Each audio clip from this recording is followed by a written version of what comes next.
Don't get lost in the mind. Love, hell, alright. Walk in the light. Who's wrong or right? Time will decide. Hard if you try. You're different down inside.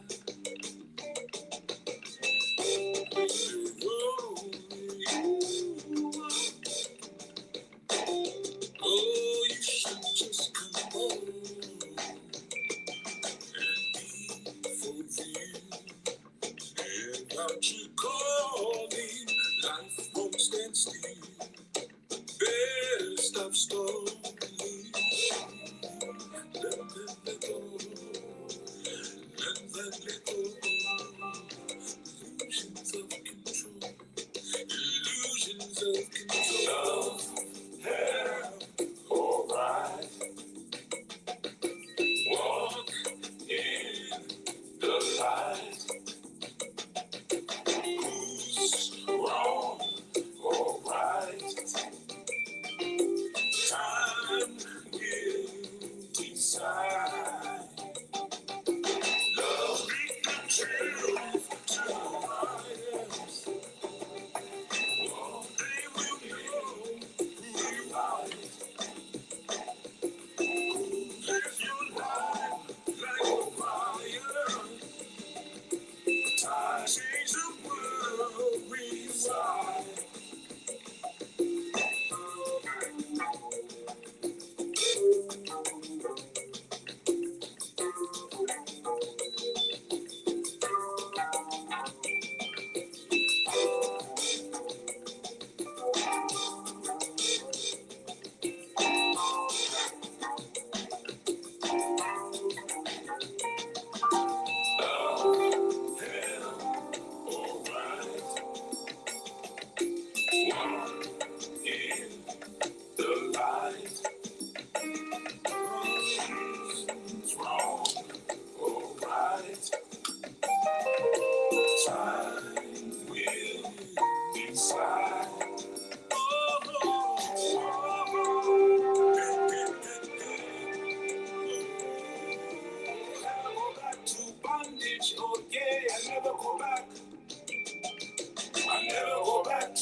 All right. Let me show off a little. I don't know if you heard that in there. I think those are the bongos. I could be making that up. I'm not 100% sure, but man, I love the music. Yo, welcome back, y'all. Shalom, shalom, shalom. All the wonderful people who are in the room, all the wonderful people who will be coming in later on, all the wonderful people who will check this out. Click off of it 2 seconds in. Shouts out to YouTube. It's Matt. Yeah. All right. So peace to you, Abba Yada. Peace to you, Master Menelec. Got the Clubhouse jumping. If anybody wants to say anything, you can jump on in Clubhouse. Peace to you, Akoti Yamina. And yeah, we're going to make it do what it do. I don't have any slides today. Let me just say this, man. I mean, I don't have any notes. Well, I have a couple notes that I wrote down, but like nothing that I'm going to put on the screen today because this is like a different vibe, man. It's going for the ride. Peace, Sovereign Eats. Shalom. Yeah, it was a different vibe. I was thinking of like what is it that I wanted to talk about, and it just like kept coming to me. Go like, and it was, and this is not mine. This is not mine. This is something I've heard Chief say. Go for the ride, okay? So let me just put that out there right now. Okay, go for the ride. Uh, but nonetheless, I was thinking about peace, a Kotiyafe, and a peace top tier speakers. Yeah. All right, let's do it though. So when I was watching, the Yellow Brick Road, Lion, the Witch, and the Wardrobe. I mean, not the Lion, but and Dorothy wanting to go back home. I was looking at right, copyright disclaimer. Peace. MGC, and peace to you, Loaded Scholar. Well, yeah, The Wiz. I watched The Wiz too. Yeah, it was interesting. But it's just a matter of, people looking at certain things and saying, I'm looking for courage, or I'm looking for a heart. I'm looking for certain things. And one of the old shows that Chief has done when he was talking about, when somebody might have glasses on the top of their head, and when they might be looking around for their glasses, and they've been on their head the entire time. But ultimately, though, we start to see that it really wasn't about, you're looking for something that you had the entire time. And that's kind of when I started looking back on my own journey. And you start looking at where the things that you have gone through in order to get to where you are at today. And not to say that I have reached the epicenter of where I want to be, but nonetheless, I feel like I've came a long way. And looking at when Chief was like, you got to step out there. And I don't know if you saw, there was a post on, what was it? Might have been Thursday or Friday. And it was just talking about, even if you might be a little apprehensive, or even if you might be a little scared, you gotta step. And there's that old saying is, even if you don't see the first step, you still take that step, almost like walking by faith, right? Like, I don't know that it's there, but I know that it's there. And that ultimately is what I started looking at, was going for the ride. So I'm gonna give a little story. I was gonna pick some required qualities and then start talking about the story, but I'm gonna start this story from before I moved to California, right? And anybody knows me that knows that I was in church. I was in church heavy too. I was doing the announcements for church, right? So they had asked me to stand up in front and just read the announcements, is how I first started off. And then they went to a video thing, and then all of the announcements started playing over the video. So I was doing those announcements and I was banging them out, right? And even from the announcement, then there was a guy who was an agent, and he was like, you know what? I think that you might do well in commercials. You might do well. I'll pay for your headshots. I'll pay for all of this stuff. I'll send you on auditions and then see how it goes. Now, mind you, I was in a place where I had just I was playing football, and that was over. Like, I wasn't going back. So it was a matter of, what am I going to do with my life? And I was trying to figure that out. So I was substitute teaching at the time. And I knew it's like, everybody's like, oh, everybody always was in my ear saying, you'll make a great teacher. You'll be great with the kids. You'll be great in the classroom. You should do it. But everything in me was telling me, like, this is not it. And is this what you want your life to be? And I was like, nah. But nonetheless, you know what? I'm just going to go for the ride.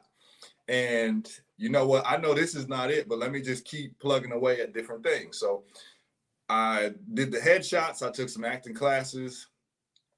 And shortly thereafter, I landed a SAG gig. And I didn't even know what a SAG gig was. And it was like, oh yeah, that's a good thing. I don't know what that means, but nonetheless, you start getting a lot of residuals.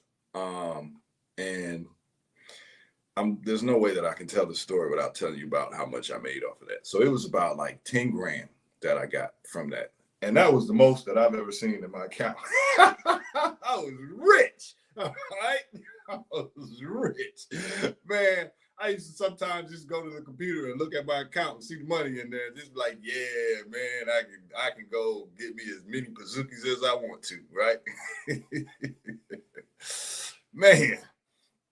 But nonetheless, I knew, but little did I know that was going to be for something else, right? I didn't know it at the time. So as I was doing the announcements at my church, and one day the pastor's up there at the top, and he starts saying something in tongues, and I put my head down because I'm like, yeah, all right. And then I swear I was like, maybe I think I understand what he's saying. It was kind of crazy. All right, and then he's like, Zach, stand up. And talking about me, right? You talking about me? So I stand up and he starts saying, yeah, you know what? It's time for you to go. You can't be here. Even though that we enjoy having you around, it is time for you to go out and do something else. And he's like, so take a step forward. Now, mind you, I'm apprehensive and there's a lot of fear that's running in me. So he's like, take a step forward. I take this baby step. Like, you telling me to leave? Like, you telling me to go? And everything in my head is like, well, where am I supposed to go? What am I supposed to do? Like, all of the doubt and all of the fear starts just, building up, or what people would say now, anxiety, right? A lot of anxiety of, oh no, I don't know what I'm supposed to do. So I take this little baby step forward, and he's like, yeah, I can see that you got to trust in the creator. You got to trust in God to say that these things are going to get, was what he said at the time, that you will be taken care of. So I'm like, all right, yeah, all right. And I was a little bit, so I took a big step forward after he encouraged me. And then I'm sitting there thinking, I'm like, man, it's time for me to start living and just not existing in life. I'm gonna go do it, because now I got the stamp of the creator. I'm good to go. All right. So I'm like, all right. So as I started thinking, I'm like, well, what do I have to offer to the world? What actually can I do? And one of the things that came into my head was like, well, since I've already started acting, let me jump into that, is what I'll do. So, and I started getting there. And since I had this little money in that account, I told you I was rich. I was rich.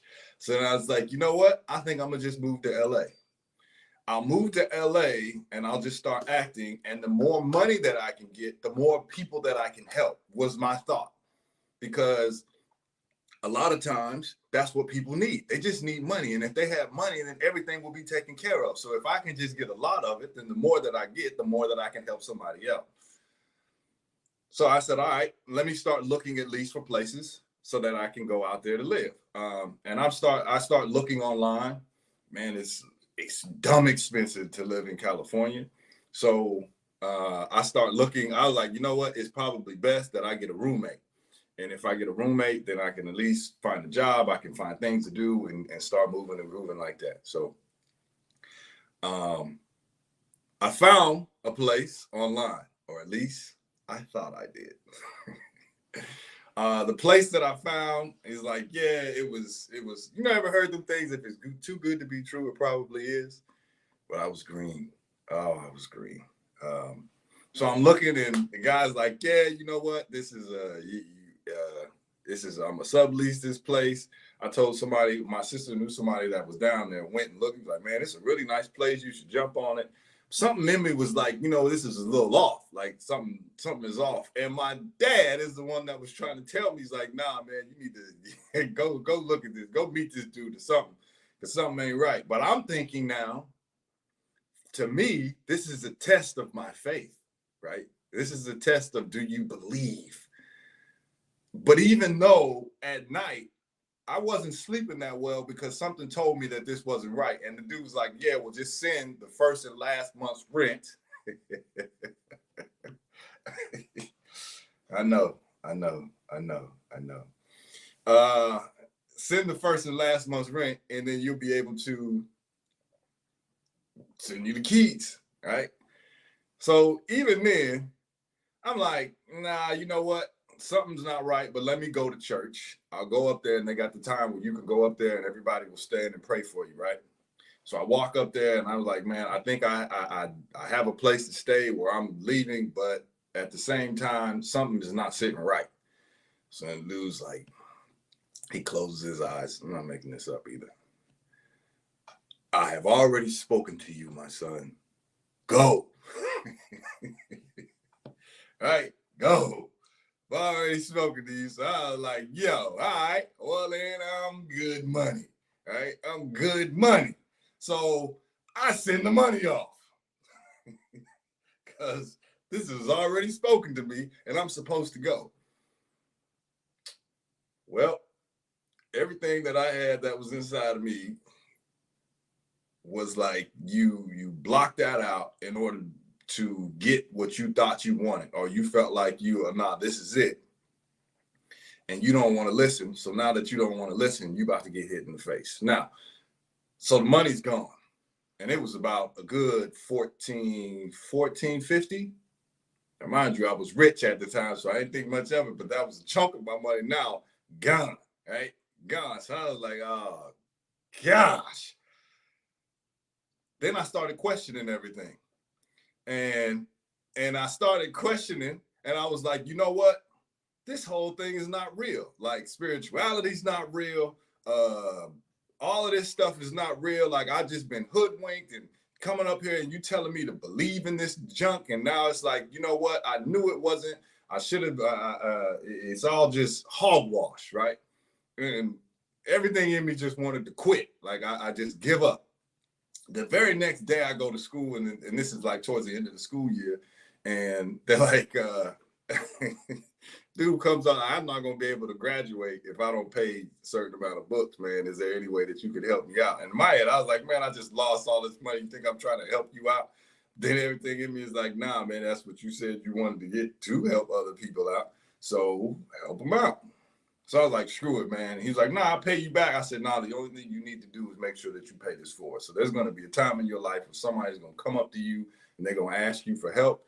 You're going to help them out. I don't know if he ever did it or not, but nonetheless. So I was like, you know what? I went then after that and I spoke to the pastor of the church, right? And he's like, the first thing that when I walk in there is like, why are you still here? And I was like, look, man, I don't think you understand. I just got hoodwinked. I got bamboozled. I got run amok, led astray. All right. All of this just happened to me. All right. You don't understand. Like, this is all just BS.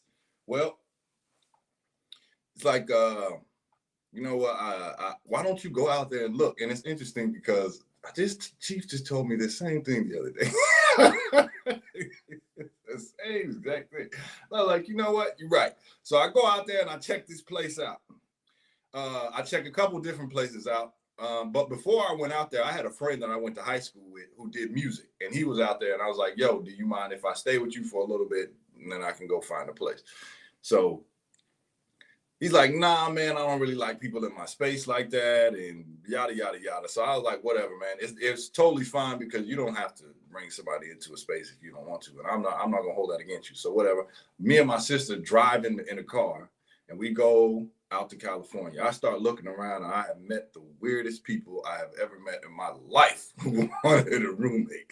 I was like, yo, I don't know if this is going to work, man. So after that, I meet up with the friend that said he didn't want a roommate, right? Now, mind you, he does music out there, and he claimed he has some money. So I'm having a conversation with him, and he's like, yeah, you know what? You don't want to move in with just anybody. You want to actually just come stay with me. It's totally fine, man. I got a spot in Hollywood, blase, blase, blase. I'm like, you know what? Cool. We good to go. So now me and my sister, it's just like we just touring the place now. I done totally squashed trying to find a place because I got a place to stay now. Fast forward to now me actually getting to California. I get off the plane with 2 bags. I'm ready to go. I'm like, my man, where you at? oh man, I'm in London. And yeah, I'm not gonna be there for a little bit. But I just told you I was coming this day. Okay. Okay. All right. So now the friend that my sister had that had went to look at the place that I was trying to rent, right? They just so happened to have a person who moved out of their 3-bedroom apartment, and he went to London. So he was like, you know what? There's a bed in here. So from the airport, then, which I went from over there to over there with him, stayed there, and I needed to find a place. Now, mind you, I don't know if y'all know, but California expensive. So I had that little chunk of change that I had that was sitting in there that gave me a little time so I could try to find a job, do all of these things. Again, you're going for the ride. You don't really, you're like, I don't know what's about to happen, but you know what? We're about to make it happen. So I'm in there, but I can only be in there for a month because their lease is up and they were moving out. So I still had to find a place, but it gave me a little time to find something else. Right. So I'm like, all right, cool. Meanwhile, I'm still trying to plug some acting things and all of that while I'm in there. So then I ended up getting back on Craigslist, something that I said I was never going to do because I was like, man, they were wrong. I wanted to blame. You know, you want to blame everybody else for something that you did. You want to blame him, her. You want to blame all of these things, but you don't want to look at yourself and say, I screwed that up. Right? Because it was easier for me to be a victim as opposed to taking accountability over my actions, over my own beliefs that ultimately clouded what I did not want to see because I wanted to believe something so bad. At any rate, so I ended up moving in with the dude that lived in down the street and that, and it was very interesting, man. Very interesting. He was like he worked at he was a bartender. He worked at overnight and he played music. So mind you, he was playing his guitar like 2, 3 a.m. And I like, you know what? And I was staying there for about 4 months to say the least. And I still didn't have a job. So mind you, now money's starting to run low, right? Starting to get a little low. I'm like, oh shoot, what am I supposed to do now? And this is when I was like, man, I think I'm out here by myself. I think I have now been abandoned. And I'm thinking that I have to now figure things out. So this is when I got introduced to an Iya, okay? Which it was like, you know what, you should get a reading, which I had got a reading before. So this will be my second time getting one. And I was like, I just need to know what, because I was going to church at the time as well. And this is also an interesting thing, which I was like, they had a VIP section at church. So it was like, I was like, I don't know about this one, man. And literally they were coming in on this little side door entrance and they got all of these stars sitting up there in this VIP section at church and leaving. And I was like, yeah, this ain't for me. This ain't for me. And I was kind of looking for a reason to be like, you know, I asked questions and they couldn't answer my questions. Yeah, I'm sure you've heard people say that before. So I get the reading though, and in the reading, it says that I need to move out of this place that I was in with this roommate, and I need to be out of there by a certain date. I don't have a job. I don't have, and mind you, I was trying to find a job, whether it be, and it's like you try to get serving jobs in California, that's like, you would think that you need a degree for that. They got so many people signing up for this thing. It was just ridiculous, right? So it was that, still ain't getting no acting gigs, except I did go to this one where it was like this fake court TV show thing that I ended up getting.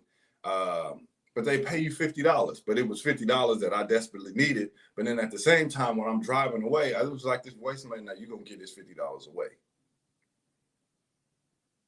And I was like, nah. Like, no. I ain't giving this $50 away. But it's like, are you going to listen? But I was like, I felt like I was desperate for some money at this time because that money was going away from the rent that I was paying, the food that I was eating, and I wasn't putting it back. So when I got this, then I was like, you know what? Screw it. I walked into It was a Panda Express.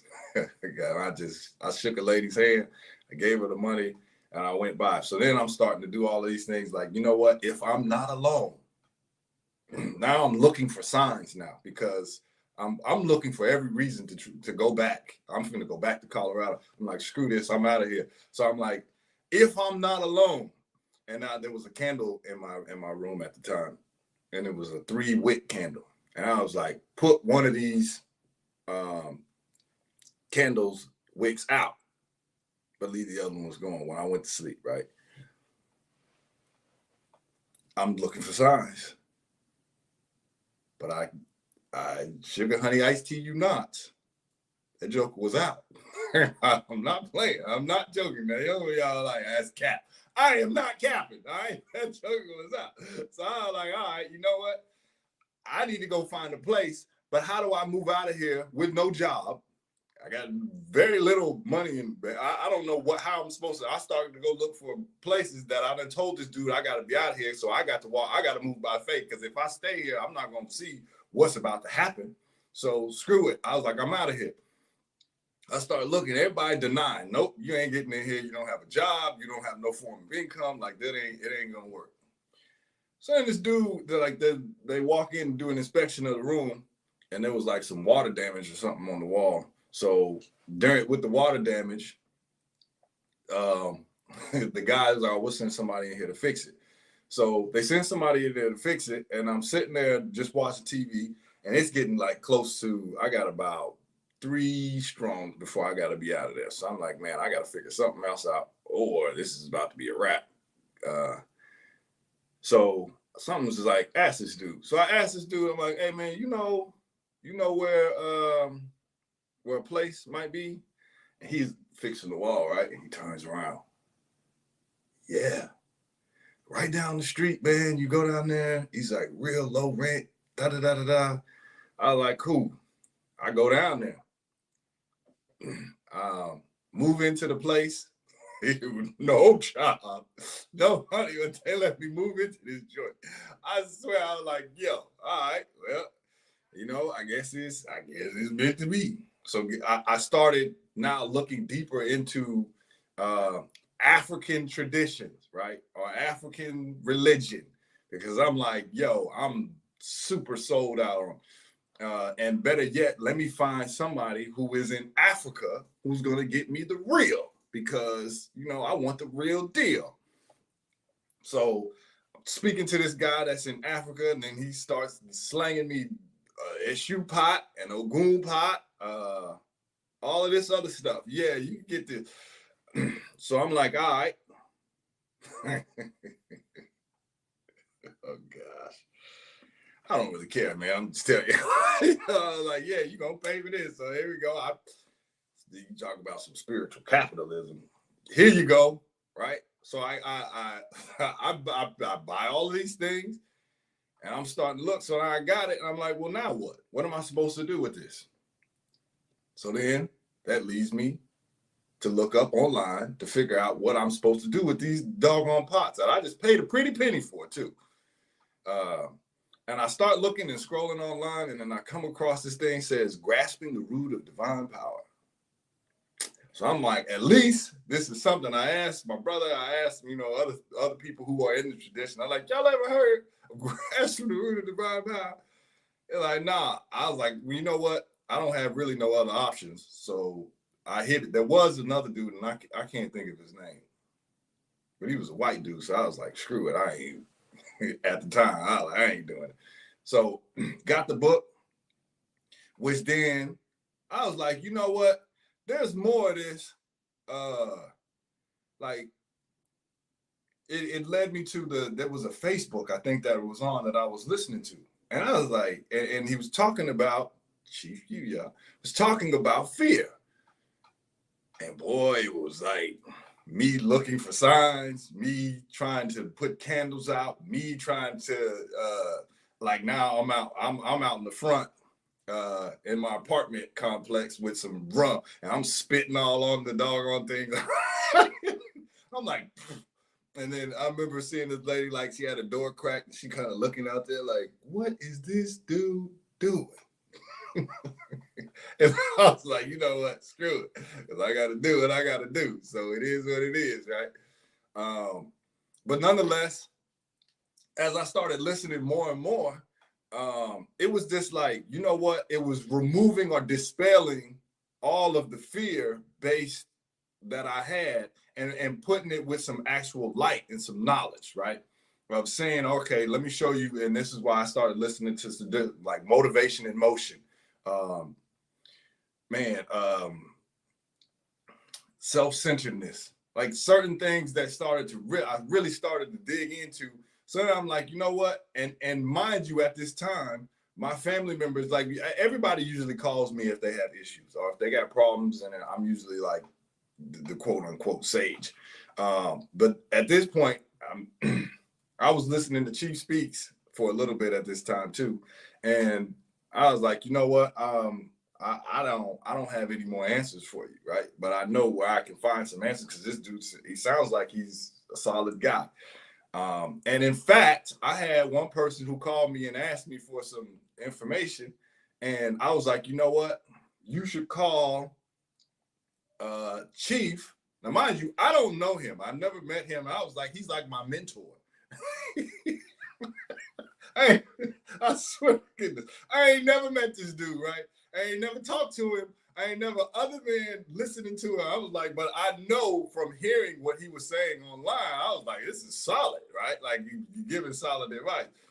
And so she calls him, and she tells him, like, yeah, he's a mentor. And of course, in true Chief fashion, he's like, that's a dirty word. Like, you know, mentor comes from mentorist. They bring little boys down and rape them. I'm like, oh gosh, all right. Well, then I had to come clean though. And I had to come clean and be like, you know, I actually never spoke to this dude ever in my life.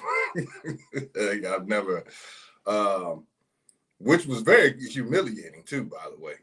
And it was a very, very valuable lesson that I had to learn in that. But nonetheless, that's when I was like, you know what? Before I can start telling other people to talk to him, and even if the information was sound and what I felt was right and exact, I still had to meet him, right? So I signed up to go on the retreat. During the retreat, you come out there, and it was like little things that I look for to see, like if somebody is authentic.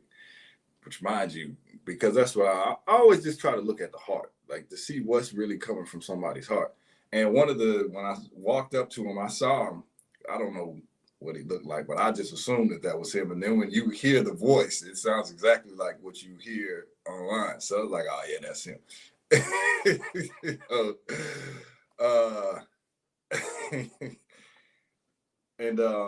So I walk over there, and the first thing that he does is he takes his glasses off. He's like, and I thought that was very interesting, because, you know, people who talk to you through glasses, like, you don't really want me to see who you are. But I just took note of that. I'm like, all right, I see you. And he just starts having a conversation.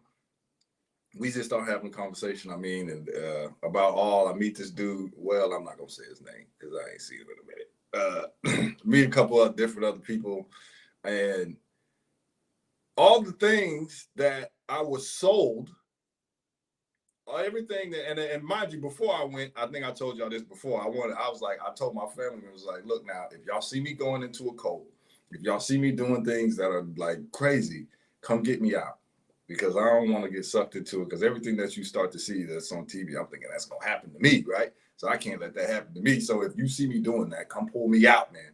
Come pull me out. But we get in there, we talking, and I was like, man, seems pretty cool, man.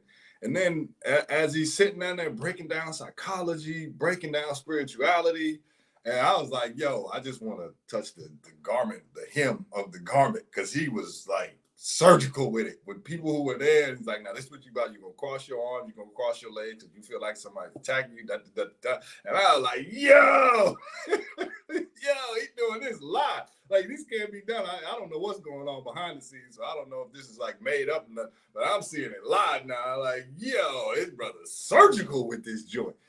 And then all of the things that I was purchasing from this quote unquote African priest. It's like, yeah, I can show you how to do it yourself. Like, you can grasp the root of this. And I'm like, what? All right. Now, mind you, now everything in me now, I'm a rewind a little bit. Some of the reason why I wasn't leaving Colorado, I was like, where would I find a church home? Where would I, like everything in me, I was trying to make excuses for why I shouldn't do what I should do and lose control and actually step out. So I'm like, I'm not going to find anybody that's going to, be sound, that's going to give some great information, that's going to, that really speaks from the, like, where am I going to find that at? I ain't going to find it. Fast forward back to the retreat. It's like, yeah, man, I can show you that. You don't have to do all of that. I was like, a piece of me wanted to blame the other dude. A piece of me wanted to blame everybody else who told me about that.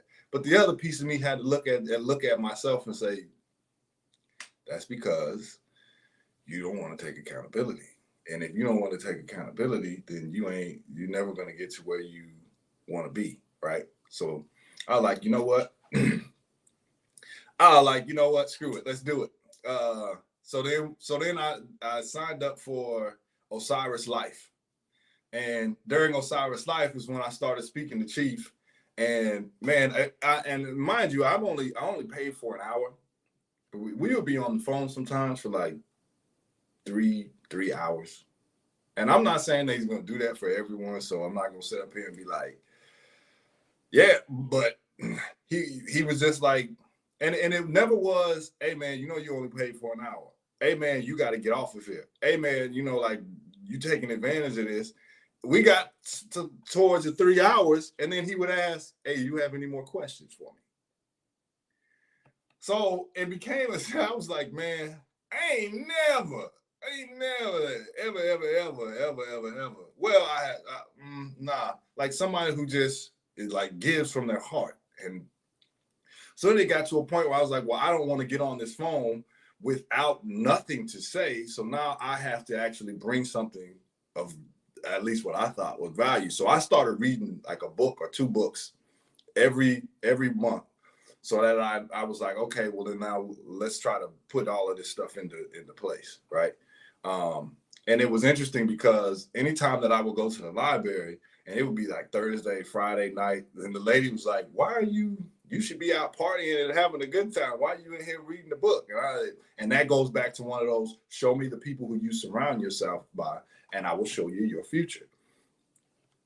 You surround yourself with people that's going to push you, then either you're going to push yourself or you're going to fall off by the wayside. So I was like, you know what? I'm going to just be in here reading. So then that's one of the, so as we're speaking, then one of the things he said was, hey, you're going to have to start doing videos. Now, I don't do videos. I've said this before, and I'm going to keep saying it again. I was like, that's not what I do. I don't do videos. I don't do anything like that.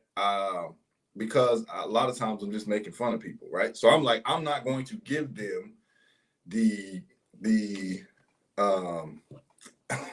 ammunition in order to make fun of me now. Like, that's not going to happen. So I'm just going to sit back and I'll do my thing, but totally fine. He's like, all right, man. Well, he gave me a couple people to look at. And then he was like, well, you're going to do it. So I was like, you know what? If somebody challenges me, how can I keep coming back and asking for more information? And I didn't do the thing that was told for me to do in the beginning.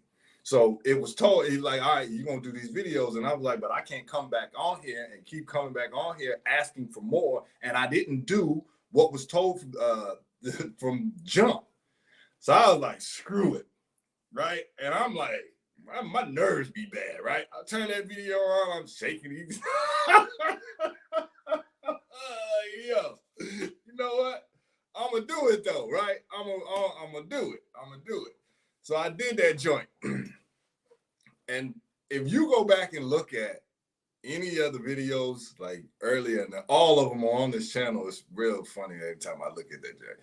You go look at any of the videos, I don't know how to edit. So, and it starts to which was a gift and a curse at the same time. And I'm gonna tell you why. So as I'm doing the videos, then I shifted and I just started roaching off of Chief, right? So I was like, you know what? He talking about, like, he kicking it. What I can do, which will actually help me learn. And he, man, bless his heart, because he let me do it too. It wasn't like, hey, this is copyrighted information. Like, you just taking my information. I was putting it in like bullet points. But at the same time, I said it at the end. I said that's what I was doing. But it allowed me to learn, though. Man, it allowed me to learn. It allowed me to get a foundation of how to actually look at the information that I was going to be learning after that. So I would be at the park, and you'll see, like, I was outside,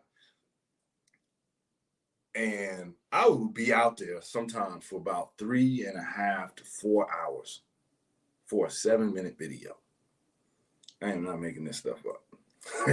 because I would be going along, and I didn't know the exact word that I was thinking of that I had to say it. So then I had to go back and do the whole thing again. So then I was like, I screwed that piece up. So then I went back. But meanwhile, little did I know, though, I'm starting to memorize the information. But it's all because I didn't know how to edit videos. So I was sitting there and I was like, all right, greetings and salutations. Welcome back to another segment of Writing Exact. I was disruption. And then one word would be off, and I was like, I screwed that one up. I go back and do it again. And then all of a sudden, the stuff wouldn't come out right at the beginning. And then I'm thinking that it has to look and be a certain way, and it has to be perfect. And how many times have you heard Chief say perfection is death? And boy, it was killing me to be out there. But I was like, you know what? I want to at least get this right. Because, and another thing is, like, it's really not mine, so I can't really just butcher somebody else's information. That's not right. And at least they let me roach. So at least do right by the information. At least do right by it. That's the least I could do. So I was like, you know what? Cool. Just out there getting it on. Then I would send it to my my family members, and I was like, what is your neighbor like? Oh, you messed up right here. And I look at it. I go back to the park. I go back outside, and I do that thing again. All right. Now, what you see is the 7 minutes. They're like, oh, yeah. What you didn't see was the 3 hours, 4 hours, leave, came back out to that joint to do it again, just to try to make it seem like it had a flow. And then some of them, you'll see my eyes like looking, because I had, like, if this is the screen right here, I had the notes sitting right next to it of trying to get like certain things that I felt like I needed to hit. So you can see my eyes glance over there because I'm trying to read the thing. But what I'm ultimately saying is, like, it made me start to think of the 3 C's, which is like, you got to make a choice to take a chance, or your life will never change, right? You got to make a choice to take a chance, or your life will never change. And every time that I look back on everything that I've done, it's like, you got to make a choice to take a chance. I don't know what's about to happen, but and even when certain things that I've done, even though I know I shouldn't have did it and it got smacked in the face, it's like, you got to make a choice to take a chance. Because at the same time, I already know what's going to happen if I walk down this street and I walk down this path. What's going to happen if I walk down this other path and I start to now, when you see things in a new way that says studious, when you see things that says courageous, when you see things that, start to say filled with the Spirit of the Most High, when you see those types of things, what does that really mean? And if I say that I really want to help others, well, then now how can I give something that I don't have? So now I have to commit myself to it, and I have to make a choice to take a chance. And there was a lot of trust that had to come in here that, you know what? I don't know what's going to happen, but I know that things are going to work themselves out. And as I kept moving forward in mind, and I've had a lot of bum jobs, man. And I don't mean that in the sense like, you shouldn't be, because I remember Chief said, so you are grateful of the job. I had jobs, I'm telling y'all, man, where it was, I was really questioning. I was like, this ain't it, because one of the jobs I had was at a gym, the dude, boy, you know, people in the gym be on power trips, man. So it's like trying to you walked in the time that you're supposed to be here. You're actually supposed to be here 5 minutes early. Well, I walked in here with the manager. Oh, well, the manager can do that, but you're not a manager. I was like, yo, all right. And I got another whatever. And I'm working another gig, and man, we ain't gonna be here that long, so I'm not gonna. I swear to goodness. But it's all interesting how all of this played out, because mind you, so there was a span where the gym was like, nah, they let me go, but it wasn't my fault. So I ended up getting some I forgot what that's called, EDD, whatever. So mind you, I'm getting and I didn't even know how that worked because I never really used it, but at the same time, I was like, screw it. And if I'm gonna tell it, I'm gonna just tell it all. And I had to go in there. Now you talk about, this was very humiliating for me, but nonetheless, I did it because I was like struggling. I had to go in there and get a welfare card, like so I and that's everything in me was playing in my head that was like, you know, oh, you welfare queen and all of this other stuff. And I'm like, yeah, man, I have hit the lowest of the low. But I was like, I'm not going to stay here though. And they gave me $75 a month for the food. $75. So, but I wasn't going to deter me from doing what I wanted, what I felt like I needed to do was, be in alignment with what I was. Now I can start looking down and saying that all my circumstances are telling me that I shouldn't be moving in this direction. My circumstances are telling me that I'm not going to make it. My circumstances are telling me to run back to me being comfortable. That's what my circumstances are telling me. But if I'm walking by faith, or if I'm walking by and not by sight, then you're going to keep going. And it doesn't matter what obstacles that are going to be put in front of you. Are you going to stay steadfast and are you going to keep going? Or are you going to fold in the tent and go back? So I was like, you know what? we go, whatever it is that I have to do, that is what I need to do in order to get to where I need to be. But I know that that's not something that I'm going to stay, because it's very easy to be like, I'm just going to roach off of the government. I'm going to roach off of this. I'm going to roach off. But at the same time, how can I give anybody of any nutritional value of anything that I'm going to say, and I keep just roaching? So I knew I wasn't going to stay there, but I knew that I was on a road that I was supposed to be on. Now, to make this come full circle a little bit, I now work where I get paid for insight. Right? It's one of the things that's like, yeah, you know what, we really enjoy having you here and the insight that you bring in order to shed light on some of these residents and some of this and it has worked out quite well for me.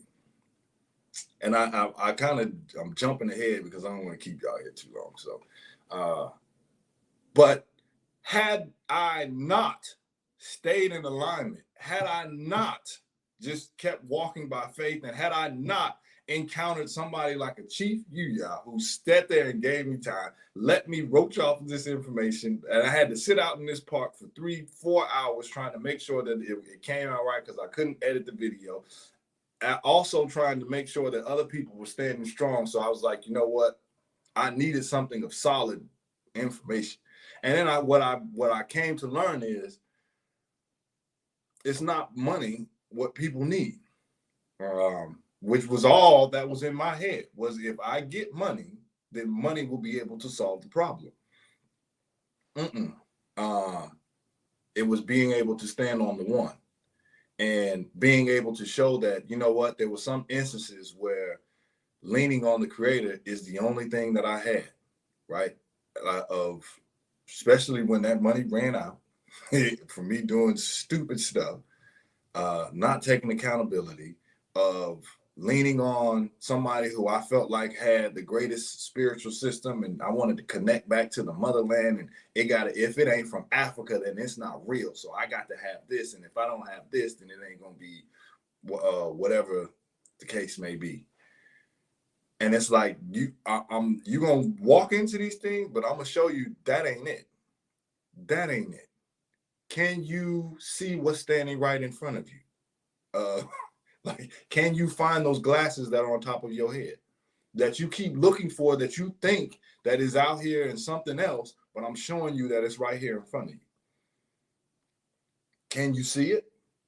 And then can you stay steadfast, and can you keep walking? Because it doesn't mean that you're not going to get punched in the face. It doesn't mean that things are not going to go in your favor. It doesn't mean that everything is just going to be in alignment and you're just going to keep walking right into the pearly gates and it's going to be that's not what that means. But can you keep moving? Can you, even if you feel fear, even if you feel like, oh, this is not working in my best favor, like even when you feel it, can you still keep walking? Can you still do it afraid? Can you still do it? And then after you look, you be like, that really wasn't that bad as what I was making it out to be. And meanwhile, Chief has been telling me this the entire time, man, it's not that hard. It's not that hard. Maybe not that hard for you. And then I started comparing myself to Chief. Like, well, if I do something, it's not going to look like yours where you're doing it an hour, 2-hour shows, or sometimes you're speaking 3 hours. What am I supposed to say? What am I supposed to do? Disrespecting his journey, disrespecting my journey of what I had to go through, of the things that I had to do. But now when I start to compare myself to him, but the main thing was just disrespecting him, because I'm sure if he tells his little sliver of his story, I'm sure it will go on and on and on and on. Can't understand how lesser alone had a superpower. It can go on and on, man. So it's a matter of, though, am I going to honor my own journey and my own walk and say, you know what, if it comes out for 3 minutes, then it's going to come out for 3 minutes. If it comes out for 5 minutes, then it's going to come out for 5 minutes. Then are we just going to keep building on that and keep moving in a direction that says, you know what, if this is what you were called to do, then you're going to have to keep learning and keep putting your best foot forward. So that was one of the things is like, you know what, I have to honor that journey, and I had to apologize to him. After I said it, the next time I talked to him, I had to apologize. Like, look, man, I shouldn't have did that. And Chief was cool, man. That's why I think so many people have done him wrong. It ain't funny, but it is funny. It ain't funny. I'm sorry, Chief. like, you know what? I see y'all coming from a mile away, man. Like I already know what you about to do and what you got to. So whatever. I had to be like, but I felt terrible about that. So now it's just a matter of. Then it was like, so then now the next challenge was, all right, you gonna go back to school? I was like, nah, man. Like, I don't do one thing that I vowed when I graduated. I'm never going back to school, right? And he's like, nah, man, okay. Long story short, yeah, I went back to school. And that's one of them is like, you know what, man, more just writing papers and more things that I thought that I felt like I needed to avoid. But again, more of me going back to those 3 C's again. You got to take a choice to make a choice to take a chance, or your life is never going to change.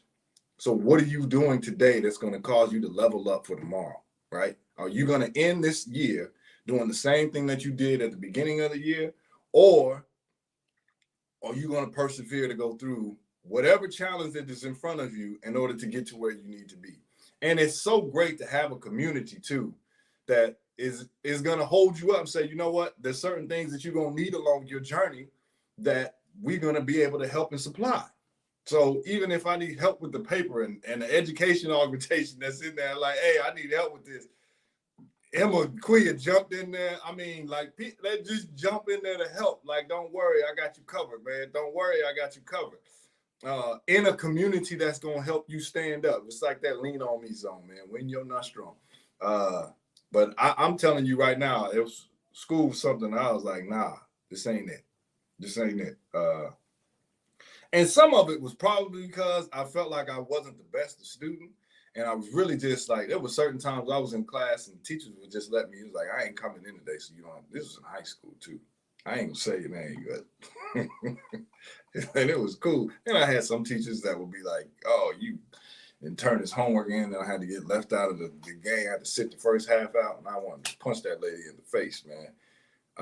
But she did, again, took time with me. And there's people that's there that will take time with you to help you out. If you are kind and if you show respect to them, they will help you. And it's very easy for people, I think, to even say, you know what, I don't have any help or I don't have anybody to turn to. There's a lot of people that you can turn to. But it's willing, like, are you looking for something else? Are you looking for something grand? Or are you going to look at right in front of you and say, you know what? I have a piece of something for you for your journey that you're going to need. Boom.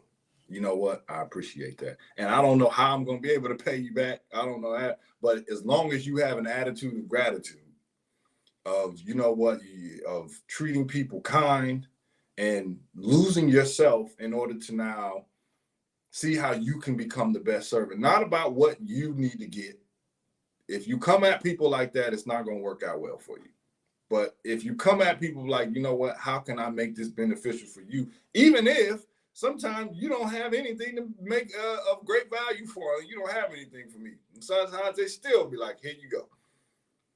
But are you going to honor your journey? Are you going to honor your walk? Are you going to start to look at things? Are you going to make certain decisions and then start to blame other people for why you made these decisions that's ultimately not going to get you to where you need to be? Or are you going to start to be accountable for what some of the decisions that you've made and say, you know what, I need to level up. And this is the things I need to level up. And surround yourself with people that are ultimately doing the things that you want to do.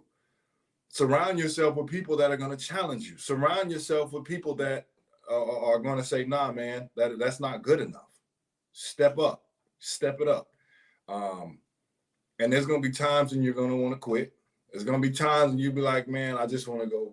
I'm going to go back to this old comfortable living. I'm going to go back to this old comfortable lifestyle because, there wasn't any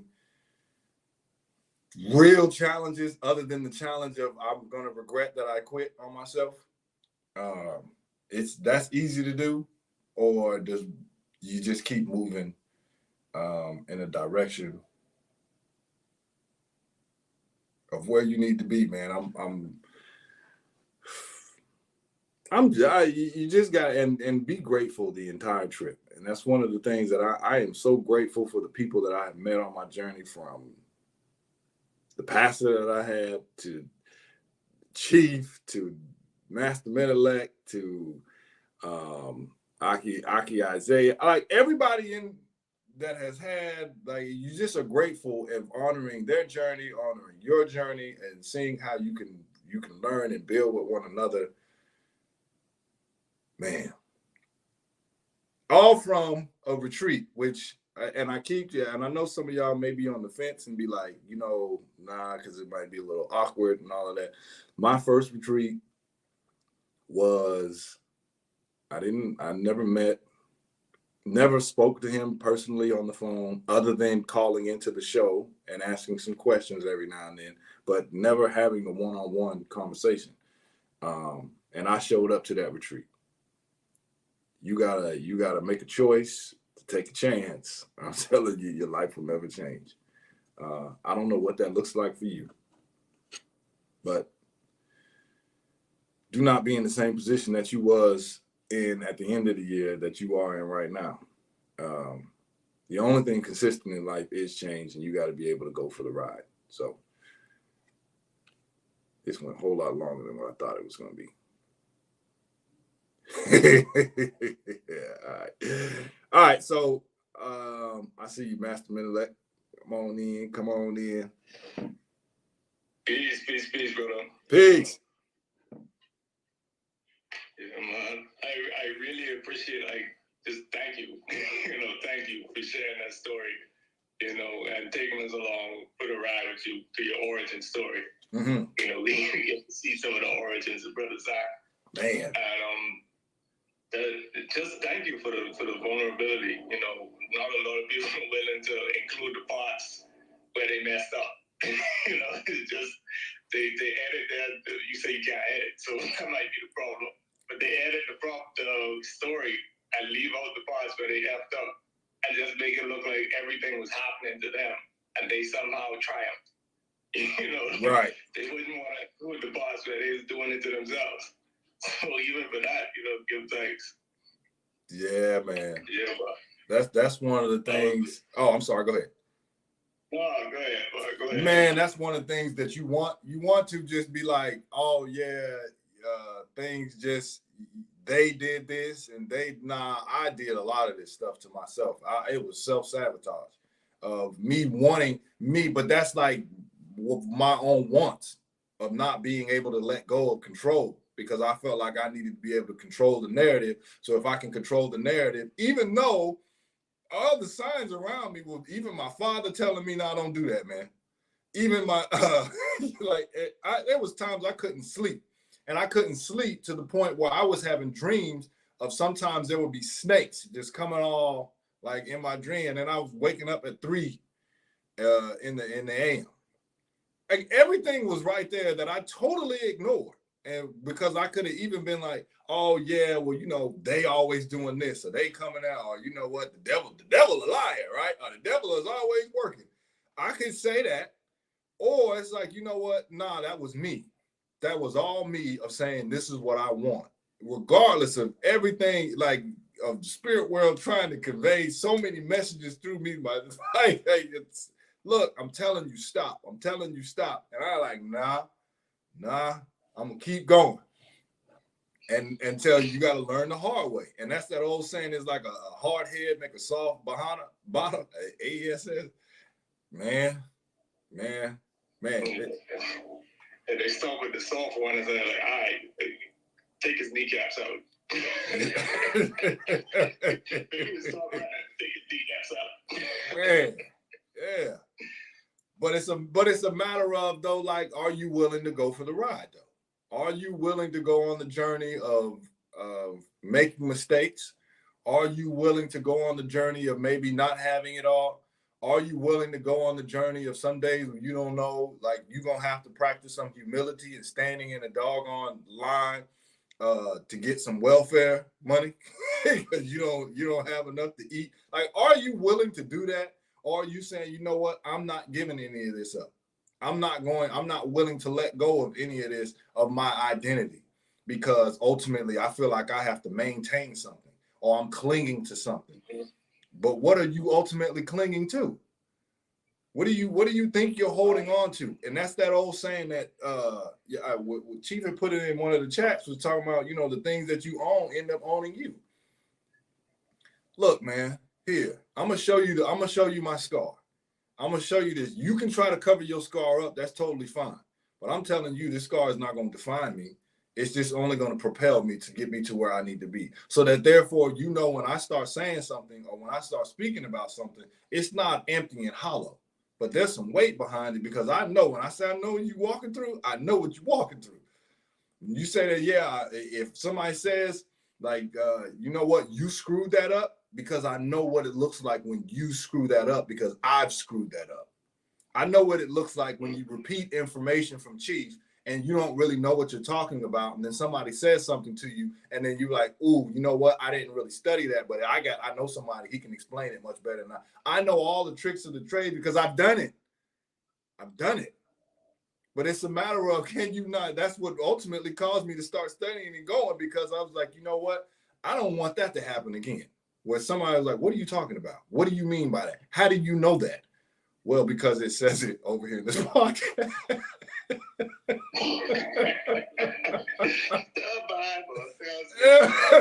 Like, yo, you know, and that's one of them when you sitting there and you can see somebody looking at you like, I know you don't know what you're talking about. And that's one of them feelings, like either you're going to let your ego get the best of you and be like, you know what, I can't, well, you know what, you should, there's studies that say, and you're not really saying what study it is, or you say, you know, there's a lot of studies that point to what I'm saying, or you know what, think about it. Like when she said, think about it, brother. Like you start using all of these little slick things to try to deflect from really me skipping steps. And or you get angry. This is why black people can't get right. People. Right.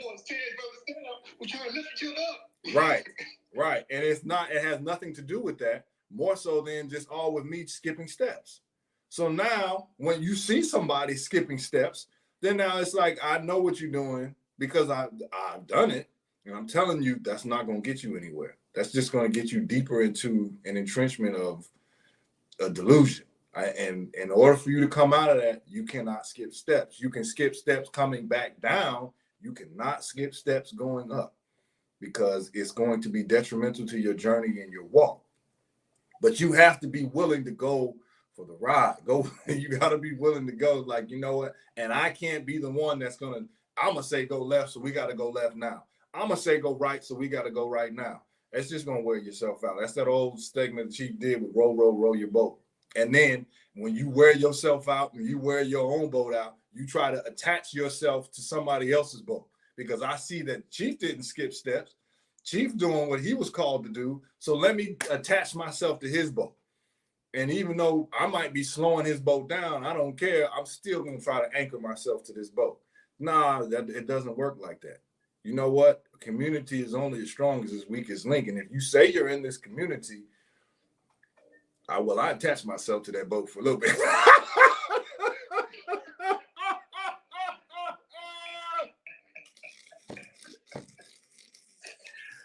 Oh, man. Hey, I don't know that joint.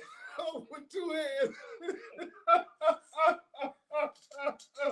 Pull me up. Yo, all right. Hey, give me a hand. They're like, nah, man, you gonna figure this out. Just be thankful that I'll let you grab on. All right. I appreciate that. But yeah, you gotta be able to go for the ride though, man. I'm sorry, go ahead, brother. Everybody has their origin story when they messed up or try to figure it out, because it was like before I came into contact with Chief's information, there was like dealing with this type of information was like being an artist trying to price your art. It was like nobody could tell you how to do it, but they keep telling you it's easy. All you got to do is read this book. All you got to do is buy supplies. Right. All you got to do is do what I did, and it'll work out. You know, it's not like he was saying he's cynical. You know, there's no one who would take the time to look at you and be like, oh, I know exactly what your problem is. You know, and you got to be humble enough to finish listening to what he got to say. You know, sometimes he might say something similar to that, and you just block your ears like, la, la, la, la, la, can't hear you. And then someone asks you to say, what's up with Chief?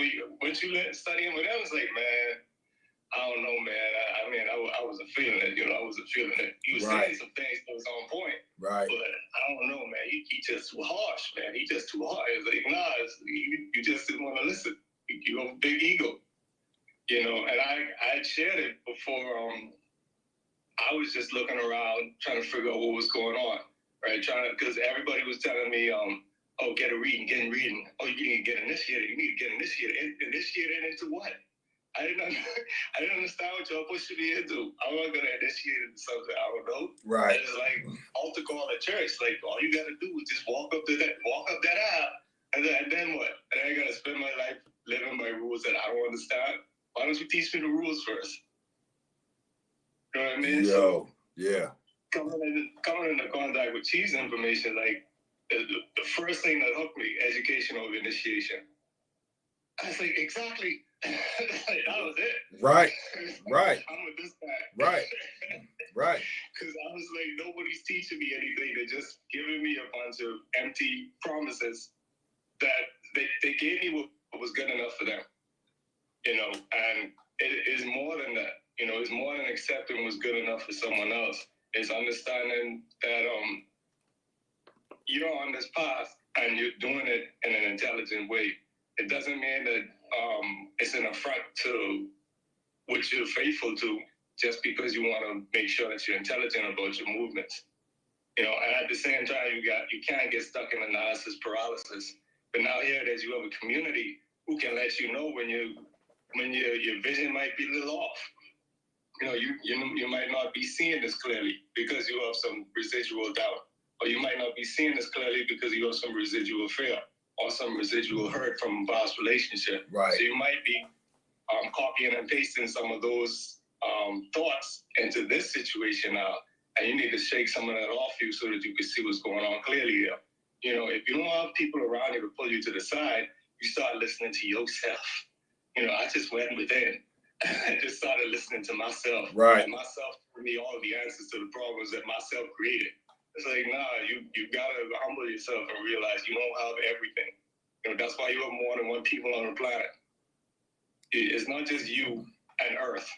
There's other people around you for a reason. And they either let you know what's wrong with you, or they let you know how right you could be.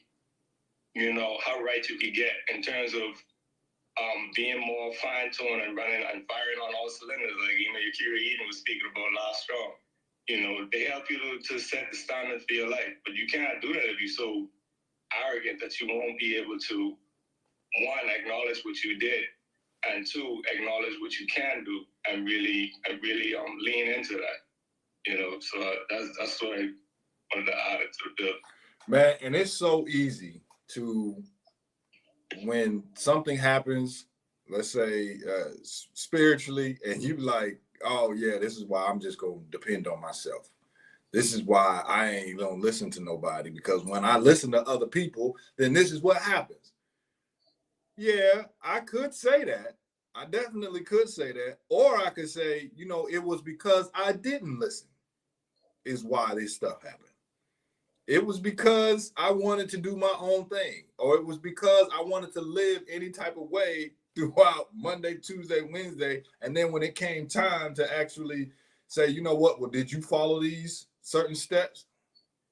Well, majority of them I did, but I skipped that one. But you know what? The Lord knows my heart. And then as soon as somebody says something, well, don't judge me. Don't judge me. Judge not who should be judged first. Or see, now you know what? He just don't.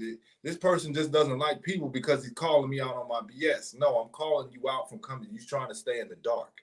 I'm telling you to come to the light. I'm giving you a wonderful opportunity to grow. And it's like, whoa. No, you challenge it. You trying to challenge me. This is why I don't listen, or this is why I'm just going, or I do my own thing. And I try to do my own thing for a little bit. Of even when there was a time when the dude was like, yeah, you got to do an EBO. And he you charging me for that. I swear, man, that thing, every time it was just money. It was a money pit. And I was like, screw this, man. I can buy my own chicken for $12 and I can come do this. Boy, that was a mistake. Hey, I told y'all some of this in the group, man. That joker was, hey, man, I don't know if y'all eat chicken sandwiches, and I don't eat chicken no more, but you get a different respect, right? Different respect.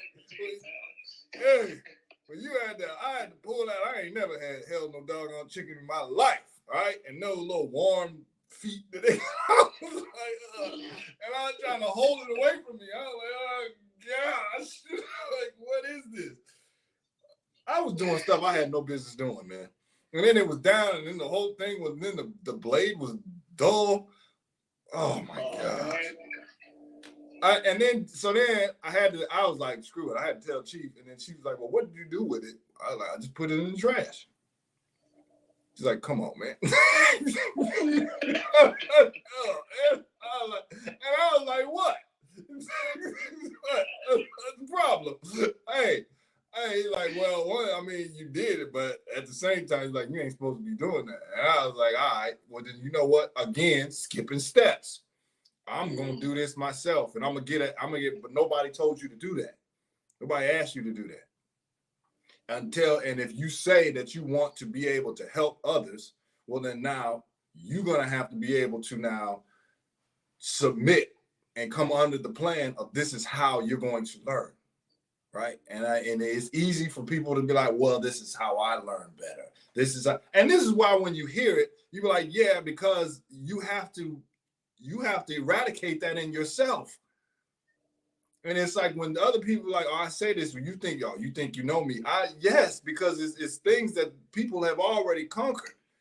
And if you're not willing to say, you know what, yeah, that is the same thing that's operating in me and I want to get rid of it, well, then now you're not going to grow. You're not going to go anywhere.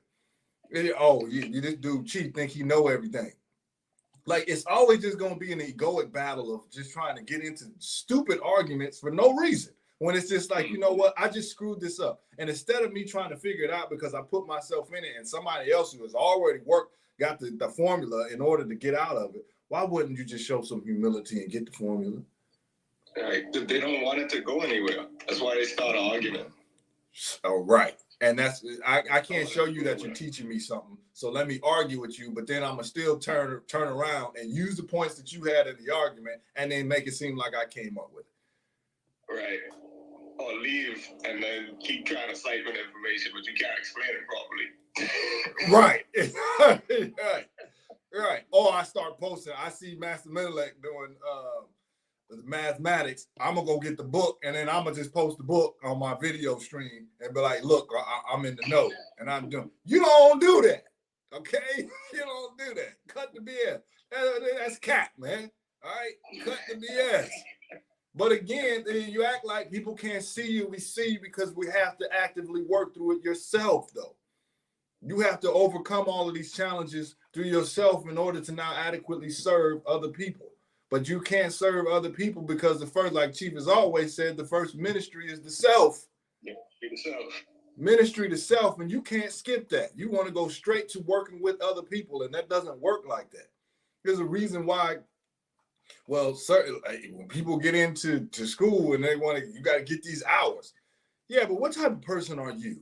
Before you start working with other people, what type of person are you that you're going to be put in front of? That's why now you got, quote unquote, a supervisor. Who's there overseeing this? That you just going to get turned loose and do what you feel like doing. And people feel like now, if it's not at work, then I don't need a supervisor, as if you don't need a guide. Why not?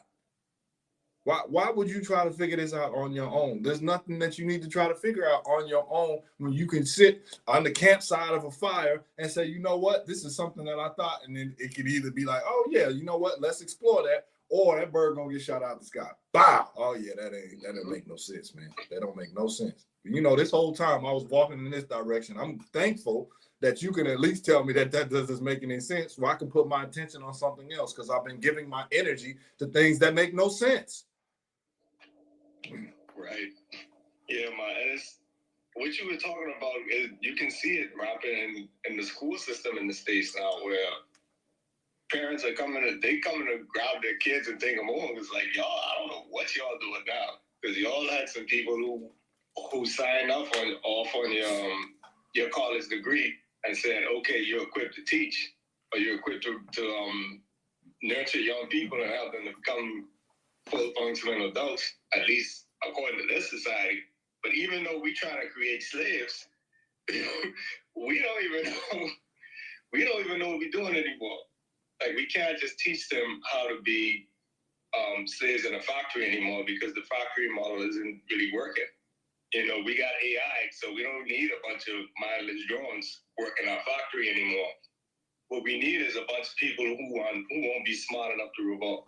We need a bunch of people who will be so self-absorbed that they won't really worry about actually caring for themselves or having families or having family units. We just need a bunch of ones. You know, we don't need family units. We just need a bunch of units that are just operating independently from each other as far as they know. You know, we don't need the workers anymore, but we got all these people, so we can't have them running rampant. We got to lead them in a certain direction. You know, and then there's no respect for, okay, where's the authorship? Where's the authority? Which line are you coming from? Who's your teacher?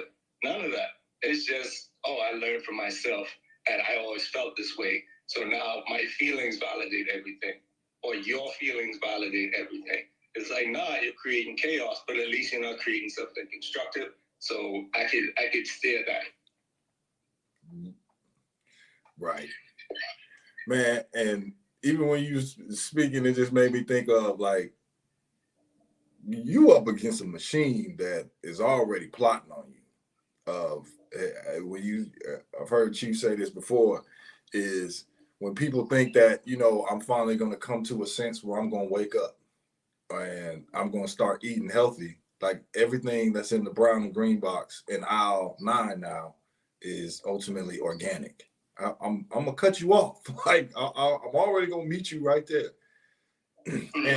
And people get so invested in an identity that ultimately is I'm in a conscious group, I'm an extreme leftist, I'm a conservative, like all of these certain groups that people feel like they have a perceived moral superiority that ultimately has been given to you for your demise, though.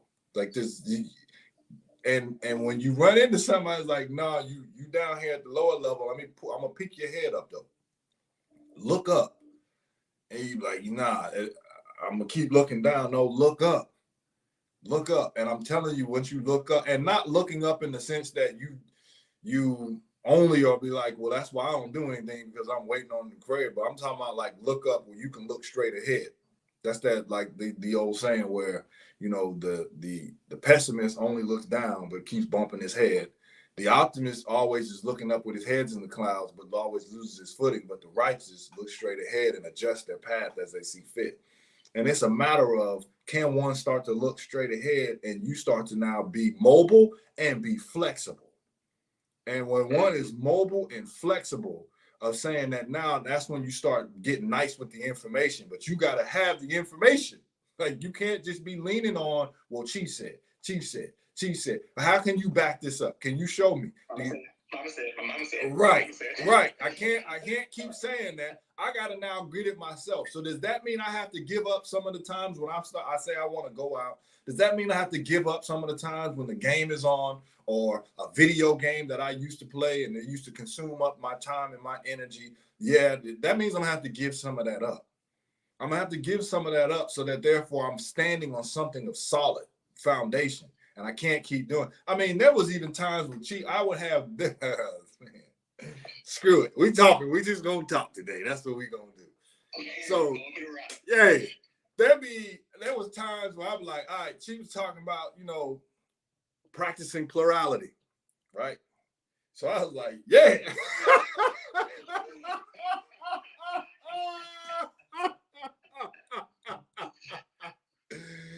Yo.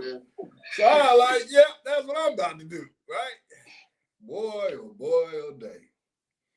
So then ladies like, yo, so you just want a community DICK, huh? That's what you want. Now, mind you, because I'm repeating something that I've heard, but don't really know what I'm doing. But I'm just repeating it. So that therefore now when there's a little somebody's like, well, what does this look like?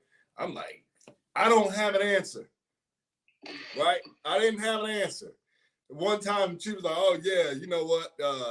I heard him saying another one, you know, you got to make sure you put people to work. So I'm like, yeah, this girl gonna clean this girl went through all of my stuff. Like all of my stuff. And I was like, yo, what are you doing? What are you doing? And then I didn't really have I didn't know how to fix it. So I would always go to, but that's the beauty of being in the community because I always can talk to you like, Chief, this is what happened. Help me.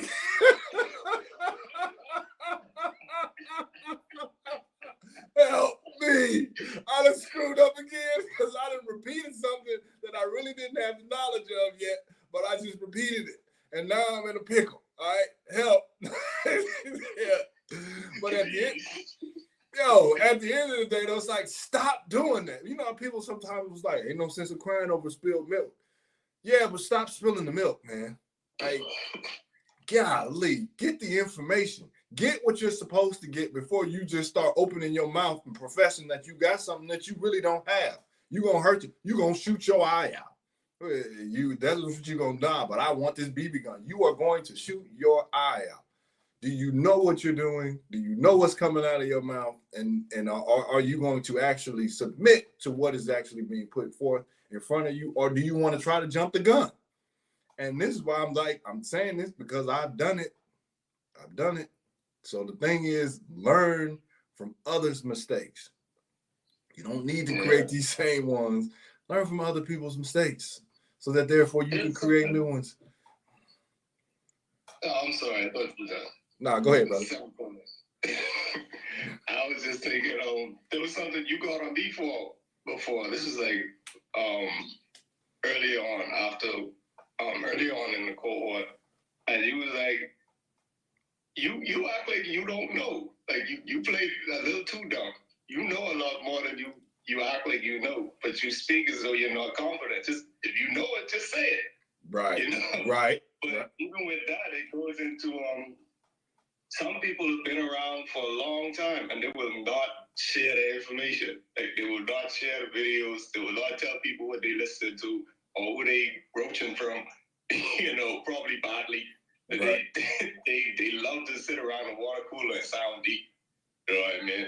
But then when it comes down to it, or when it's really important, or when it can really be effective, the lips are sealed. Right. Right. And a lot of that just when somebody, again, holding on to what you think or what you perceive is of what ultimately is what you cashing in the community. So they want, I'm the deep one around the water cooler, or even in where I work at, everybody, we want you in here because of your insight. It's no mistake though.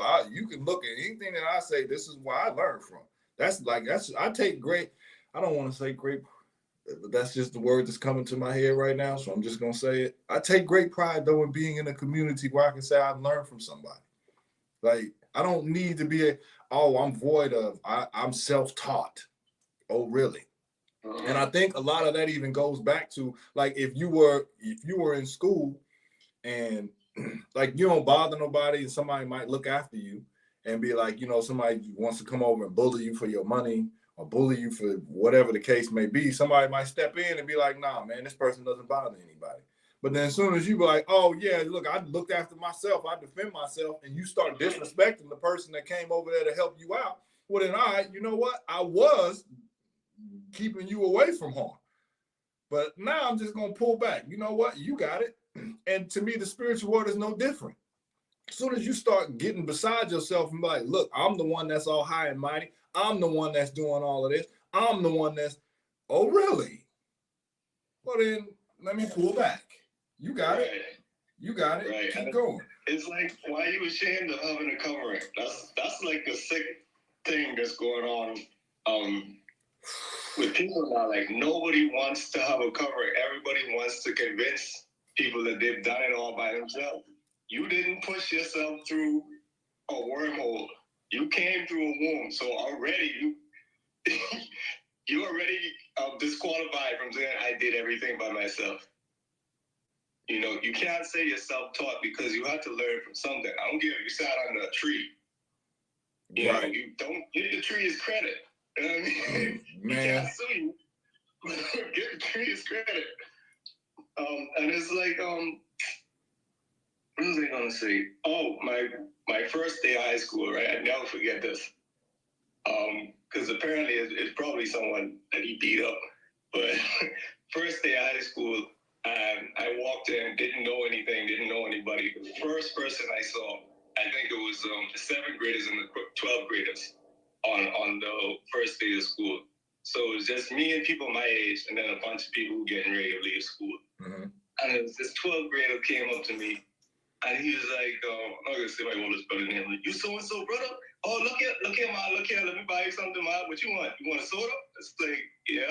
It's like, what you want? What kind of soda? It's like, give me an orange soda. I used to like orange soda. It's like, give me an orange soda. It's like, all right, cool. And he bought me an orange soda just off the fact that it wasn't respect. He was scared of my brother. Mm-hmm. But it's like, why can't you be happy with the fact that someone went out ahead of you and paved the way for you to make your life better? Like, what's wrong with standing on top of that and improving on it and multiplying with what you've been given? Why do you feel like you always have to start from square one just to feel good about yourself? Right. Of me not wanting to give credit for somebody else and the work that they put in. Because if I have to give them credit, then now what? And I think people get so caught up in, I need to leave a legacy. Like, I need to be able to leave, my name needs to last. Like, when you watch some of them, this kind of El Carrar's lane of the history, though, of people just wanting to leave their mark. So people get caught up in, so like, I need to leave my mark, and I need to say that I'm the one that did this. I don't care who said it. Is it going to help somebody? Like, that's it. Is it going to ultimately bring them to a space of peace? And if it's not going to bring them to a space of peace, then what are we talking about here? Right. And I think when that's when it's like, move me out of the way so the work can be done. Move me out of the way so it's not me trying to be like, yeah, this is about me and this is what I want to tell you. This is not what I want to tell you. This is why I've learned it from. Either you can go over here and you can look to, but I'm just going to tell you what he said right here. But whatever the case may be, it's not about me, though. And I think that's where it gets a lot of people tripped up. And then when somebody's like, all right, so if it's about you, then you go ahead, then you do it. It's like when, and it was, I tell you what, man, and I hear people do this too. So like on a couple of the first videos that I've ever done, I would run out of information. And then I would be like, but we'll come back next time and we'll get deeper in on this.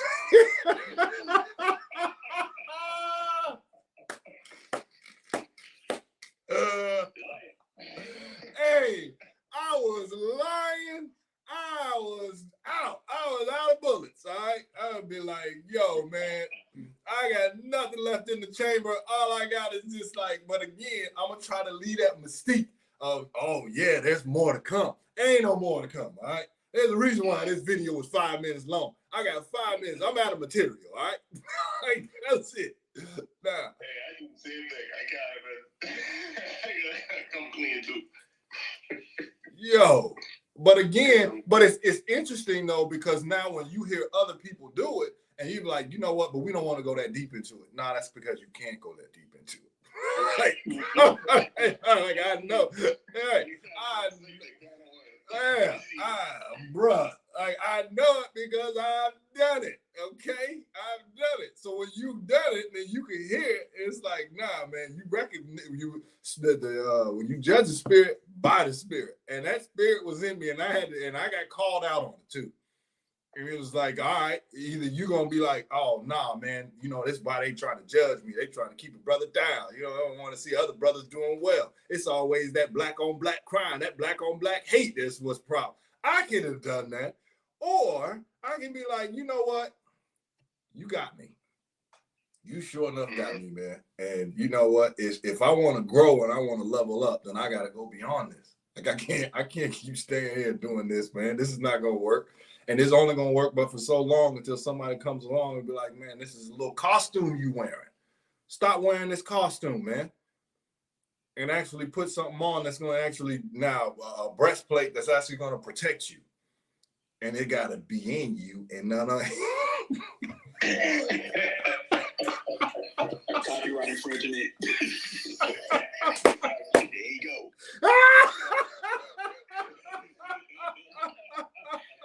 She gonna be making t-shirts about it,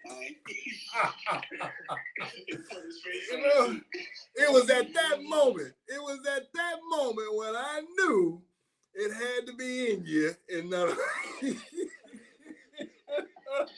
came up with that all by yourself. Yeah, I was around the water cooler one day and I was just speaking to the people. Oh, and it was a divine lightning bolt that came down. We ain't gonna jog. We ain't gonna copyright jog, Zach. Oh man. Oh. But yeah, man. Look, Isaac, I've been guilty of the same thing, pimping. Like, I'm the history guy, and then I'll be getting into it a little bit. Then I'm like, oh, but we ain't gonna talk about that, cause it's boring. So I'm like, oh, we ain't gonna talk about that. Such and such did it. Oh, we ain't gonna talk about that. Then she called me. You were like, no, we should talk about it. Yeah. Like somebody's never heard this information before. you know, and that's a humbling experience because it's sort of, at least to me, it makes you more kind, you know, to those going on the journey with you. And they probably never heard the information before or something like that. Because, you know, no one's never took the time to actually tell them anything, you know. And it's a sobering up experience because sometimes you just be like, you know, if you ain't never heard this before, where the hell you doing? Or something like that, you know. You hadn't heard a little bit of something. Did you go to school? Something like that. But maybe it wasn't that interesting. And that teacher probably didn't make it interesting. And you make it interesting, you know. And you just have to, like she say, man, be kind to the babies, man. You know, you got to be kind to the babies. I'm talking about. So, I mean, yeah, I have been guilty of that, you know, but that's what's so cool and fun and humbling about just going along for the ride, man, and giving grace to other people because grace was given it to you because there was time when I didn't know everything. Right. I was probably expected to know everything, you know, and you know, so it's like just like that movie, man. You just pay it forward, man. And like I said, man, you just be kind to the babies. But you know, I'm done. Yeah, and you know when you just said, like when you teach it, it's like people you got to understand may have never heard what you're saying. That was one of the things that prevented me from starting too. Is like I'm not going to say anything that people don't already know. So if they already know it, then why would I was like, but you teaching stuff I ain't never heard of before. Like my stuff, you could just you can put that in on Google. Yeah, like you expect to ever you don't know what's wrong with y'all? But you know there was time where I didn't know about Johnny Ricardo, Dr. Ben and everybody. Or Dr. Amos Wilson, you know, somebody had to teach me about them. Right. I expect everybody sometimes. So, you don't know? I mean, you know, these guys dead and gone, you know, and you know, they all over YouTube now. You know, you don't got to get no VHS. You can just watch a video, you know, and it's already there. A bunch of video clips, you know what I'm talking about. But, you know, that's sort of egotistical on, you know, that's egotistical on my part, you know, expecting everybody to know and not being, you know, like I say, kind and giving people grace, you know, and just expecting everybody to know everything, you know, when you didn't want to know everything, you know what I'm saying? So if you teach somebody how to drive, man, I mean, we already know how to drive, but if you teach somebody how to drive, you got to be kind and you got to be patient with them, you know? Right. And even it also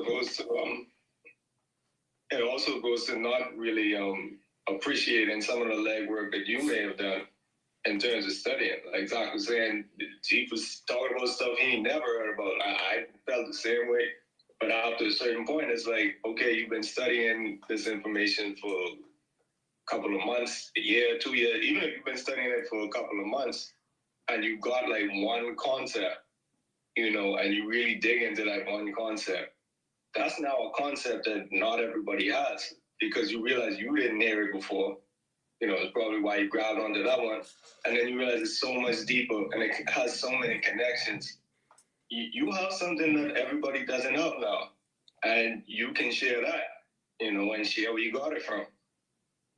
But sometimes we discount what we already know too.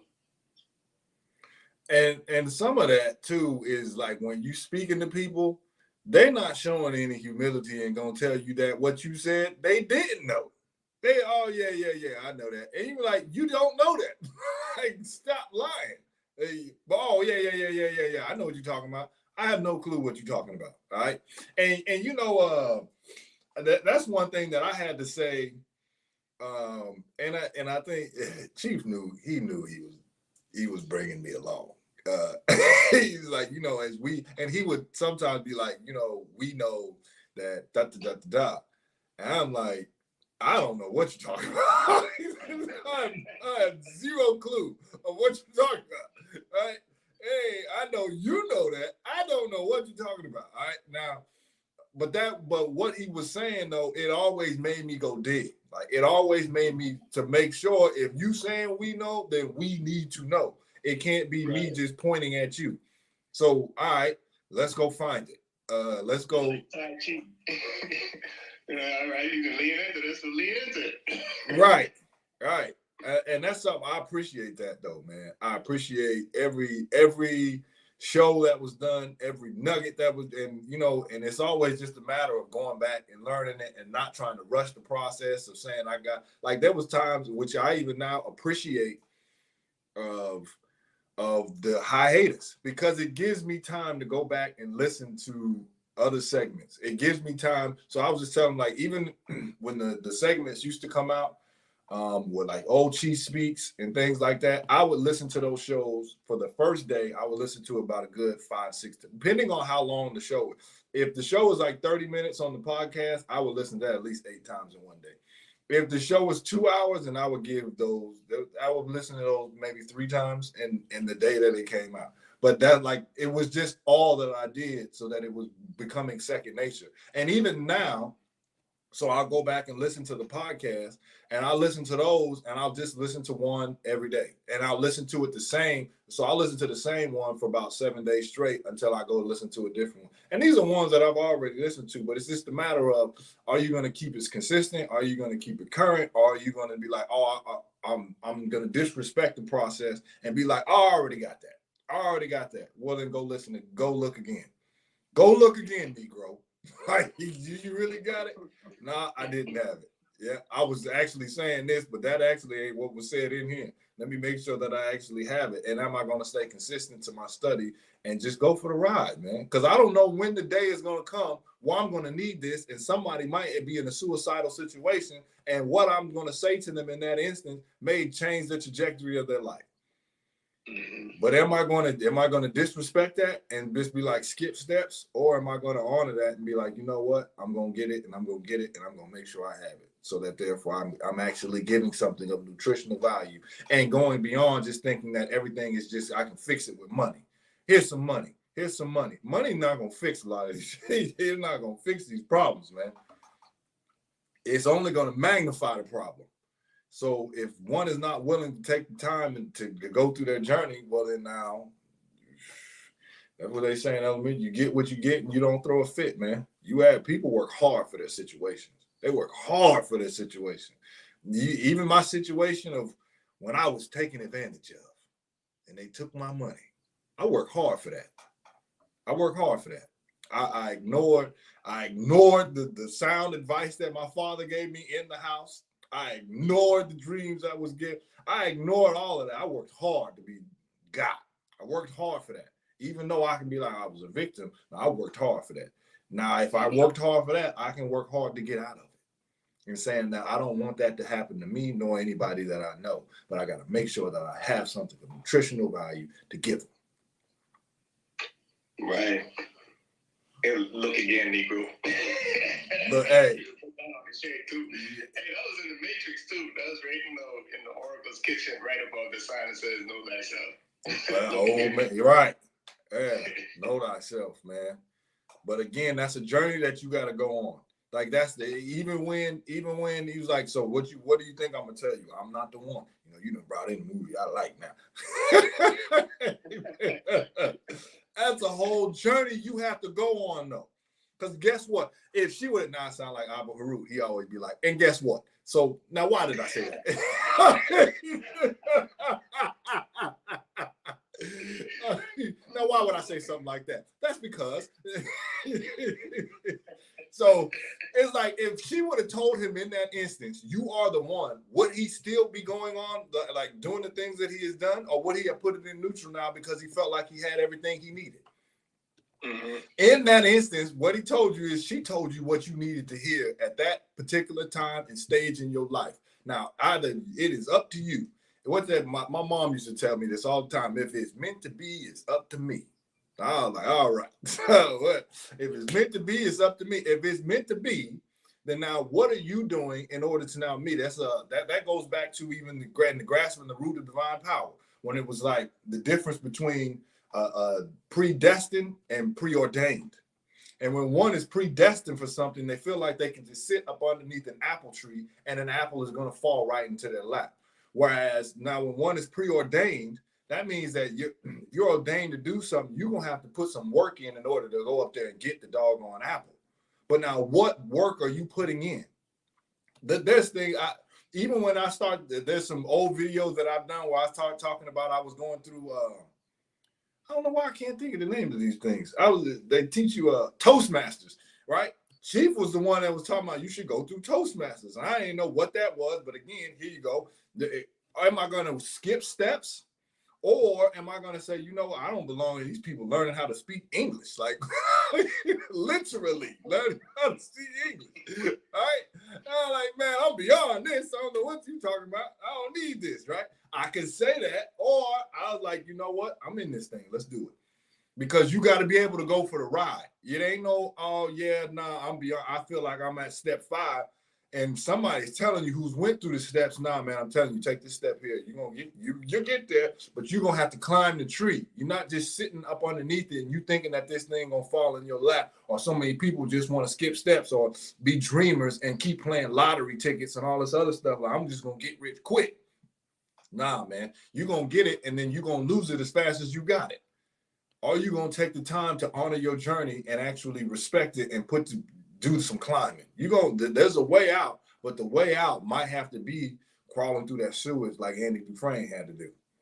But yeah, but again, that's how you start to learn. You start to learn that the things that you're stronger than what you might present yourself as fragile, but you're much stronger than what you purport yourself to be. And you only can see that until you don't see that really until you start to go on that journey. You're like, man, these things that I thought was so big, some giants, like little stepping stools in the pond or whatever the case may be, that only got me closer to my success. Stones.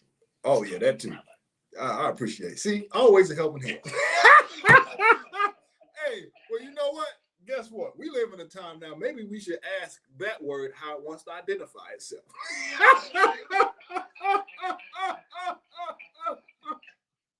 Oh man. I'm mute out.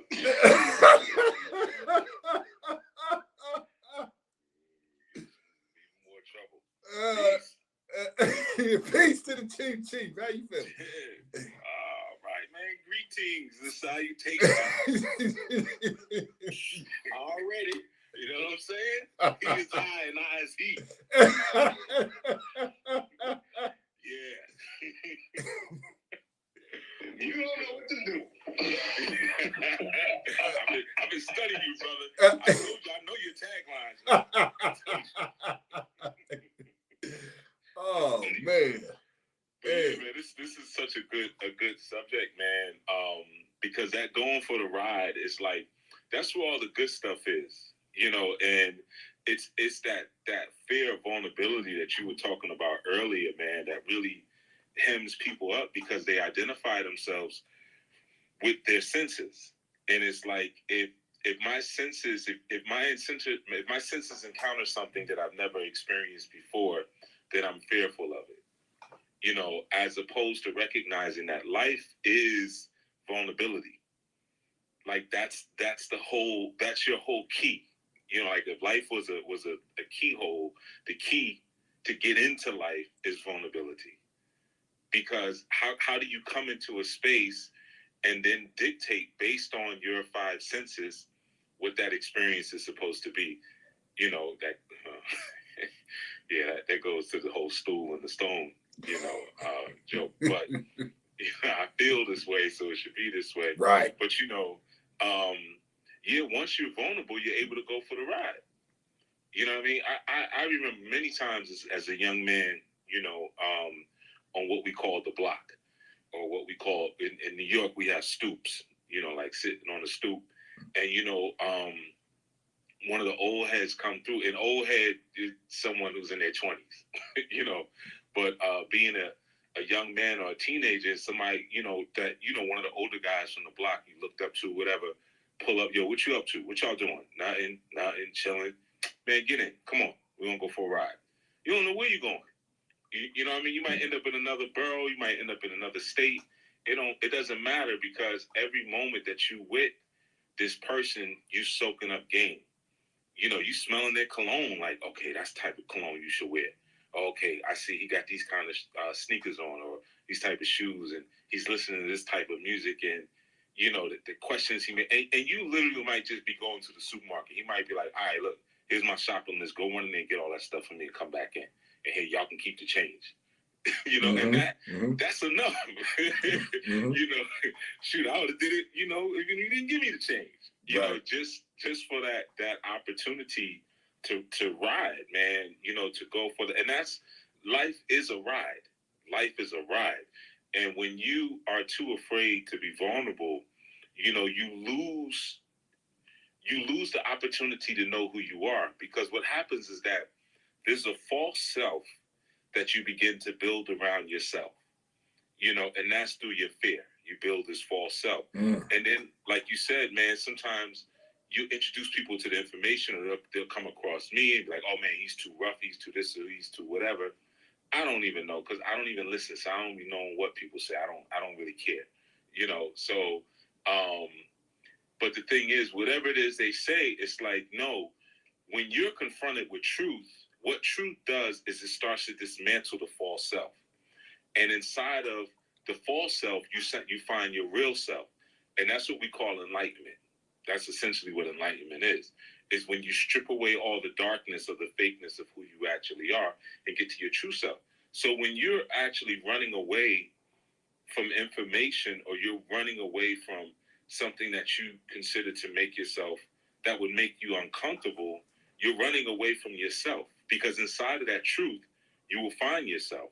You know, like, it's the realization of who and what I really am that I may have the opportunity to know after all of the false and conditioned self has been dismantled by truth, because that's not yourself. That's not who you are. You know, so it's just such an interesting subject, man. You know, and like I said, you know, it was funny listening to the responses that you were sharing. Like, yeah, some people look at it like this, or like you said, when there was times when you did things or still do things, and you know, I might say, yeah, you know, he ain't done. What you talking about, Willis? You know, but yeah, you know what I'm saying? There's times and opportunities even in that where there's that, you know, you might be on the stoop and I'm, hey, shorty, man, get in the car. Let me talk to you. You know, we're gonna go for a ride, and you know, and there's an art to even how you dismantle the conditioned self, because you know, if you build those layers of falsity around you, you know, you're gonna put it together well. You're gonna put it together with glue. You're gonna put it together with nails. So when someone comes with truth and you start to feel that they're tearing your building apart, and they're really only tearing apart the false front. You know, that's all they're really doing. You know, you got a fake brick front. It ain't even bricks. It's just the sheets. Right. You know, it's plastic. and they start pulling at it. You know what I'm saying? It's like when you're young, you know, and you sewing labels on your clothes. And there's always your man who come up behind you, you know, and you know you got your book bag on, so you can't really reach behind you. You're like, yo, what you wearing? he start pulling at the label, like, yo, the stitching, why the stitching is red on your label? It's supposed to say that ain't no tiger on your shirt. That's a full evil. He start pulling the emblems off your shirt, you know what I'm saying, stuff like that. You know what I'm saying? And you know, you like, well, let's get down to the truth of what this really is. You know, and it feels uncomfortable because now I'm exposed. Now I'm walking through school for the rest of the day with half a label scratching me on the back of my neck. Right. Right. You know, so you might as well just rip it off. You know, or the tiger hanging off the front, you know, stuff like that. You know, or you got 3 riders on your polo horse. You know, that's extra polo. Somebody hits the ride on the horse.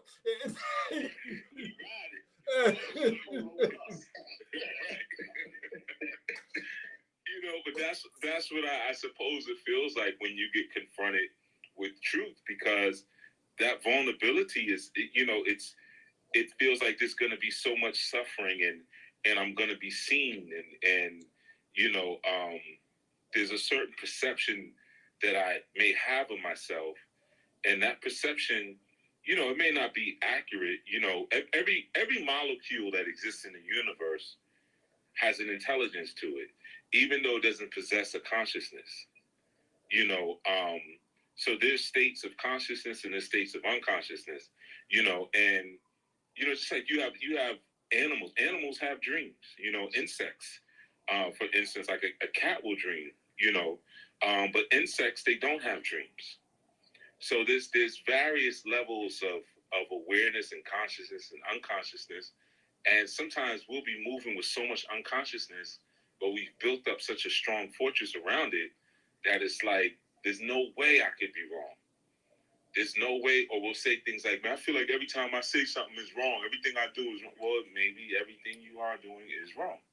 Right. That's possible. That, why would that be an impossibility if you built up such a strong false sense of self and false identity where you're only allowing yourself to perceive through organs and eyes and ears, then of course your brain is now going to produce a world around you, an activity that's semi-organized based on your feelings, So yeah, man, I just thought that was just such a important piece. You were bringing it up earlier, and you were still exploring it, but like that lack of vulnerability is a lack of living. It's a lack of life, like straight up. If you don't want to be vulnerable, you will never experience the fullness of what life is, because life comes, it's a frequency, and you're allowed to join into that frequency. And the key is like, you got to loosen up. You have to loosen up. I was working with a fighter the other day. It's this kid I was training, and he was throwing his punches, and he was sparring with another dude, and the dude was tearing him up. But I could tell, he had more skill than the actual kid. And I pulled him to the side, and I was like, "Yo, man, you too tight, man. You're concerned from the moment you start, and from the moment you have impact with your fist, and as a result, you ain't hitting nothing. You ain't hardly touched them this entire time. Got more reach, got more muscle, got more, but you ain't even touching them." And he was like, I don't know what you mean. I was like, all right, well, here it is. Stop trying to punch him and just try to touch him. But don't try to punch him. Loosen up your hand inside of your glove, right? Because what was happening was that I could tell from looking at him, he was squeezing his hand real tight as he was holding him. And when you squeeze it, and anybody could test this, if you squeeze your fist really hard and then try to throw a punch, it's going to move really slow, because you're dragging all of your muscle along with you, as opposed to if you just keep your hand loose and you whip it.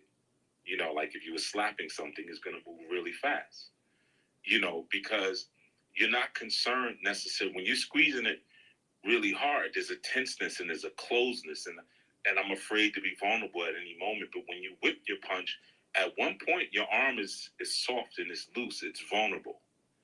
And right at the moment of impact, you tense up. And that's when the knockout comes, right? So, of course, he changed it up, and now he's tagging the guy. He's like, oh, my God. He's like, yo, thank you so much, man. I was like, yeah, someone should have told you that a long time ago. That's, it's kind of late in the game for that lesson. You've been getting beat up all this time. She don't know how to relax, But, that's what life is. You know what I mean? Life is, you got to stay loose, and you got to stay fluid, and you got to stay flexible. And flexibility becomes the key to enlightenment. But when you move into tense and just afraid of vulnerability the entire time, then you end up moving slower than the flow of what's coming at you, and you miss everything. Man, and like you said, with the thinking of what it needs to look like, of when one is not flexible, of my day is going to have to go like this, or this is going to have to look like that. And it makes me think of that segment you did with the looking for love in all the wrong places. But it's not something that you fall into or you fall out of, but it's something that you allow. And are you going to allow the stream of consciousness to flow, or are you going to keep putting the barriers up because it has to now look like this? And if it doesn't look like this, then this ain't it. And then following memes and all these other things that people put up that ultimately start to guide and influence people's decisions, but it's ultimately just influencing you deeper into a level of insanity. So can one now pull back from that and start to remove some of these blockers and just go for the ride, man? I don't know where we're going, but guess what? I'm in the car because I know wherever we're going, it's something I'm going to be to add of nutritional value. I already know that, right? But there's a level of trust that has to come along. There's a level of faith, and there's a level of me not trying to hold on to some of the decisions that I've made in the past, thinking that now this person should they owe me for some of these old decisions, so you're going to do the same thing that this person. No, I'm not the same person because I've now taken the time in order to say, you know what? I skip steps. I'm not going to skip steps. And then not skipping steps, now I'm just going to have to go for the ride and I screwed a lot of this up. To be able to say I screwed a lot of this up, but at the same time, I'm willing to learn from these mistakes. And then now I know, just like Chief said, you're going to make a lot more. It's going to come. It's a stepping pond, right? Whatever. It's going to come. But again, you can't take things so serious where you're like, I was just corrected on live air. Now I don't look like an authoritative figure in something. Now I can't ever speak on this topic again because somebody just corrected me. Man, look, please, in order for us to grow, I'm looking for the correct, yes, I don't want to, if you really are serious and committed about helping others, then you will want to know how to help them best. And if you're given something that's going to hurt them, it's like, hold on, man, I didn't really have it for myself. So let me make sure I'm corrected so that therefore we can have the correct information so we can start to build stronger communities. But again, that means one would have to lose that vulnerability piece of losing yourself, of what you think your own identity is and what it has to be in order for you to get there. And if you're not willing to, well, then I don't know how you ever will get there. So, yeah. This is another little piece. You said something important there. I mean, everything you said was important, but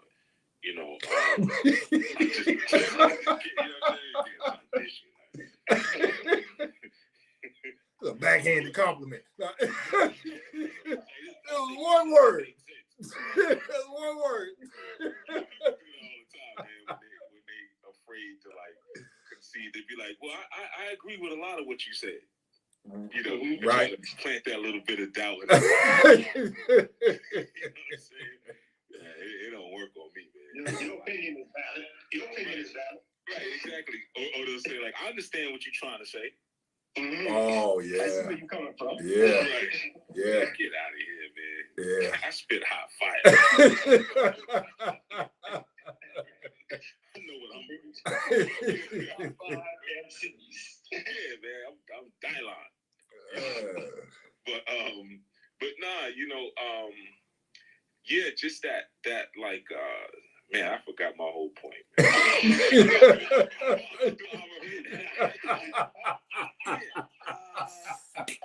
So now, why did I say that?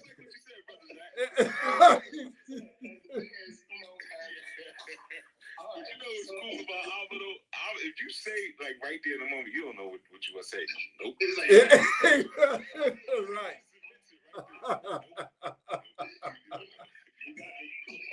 You got me. But they'll keep going. But I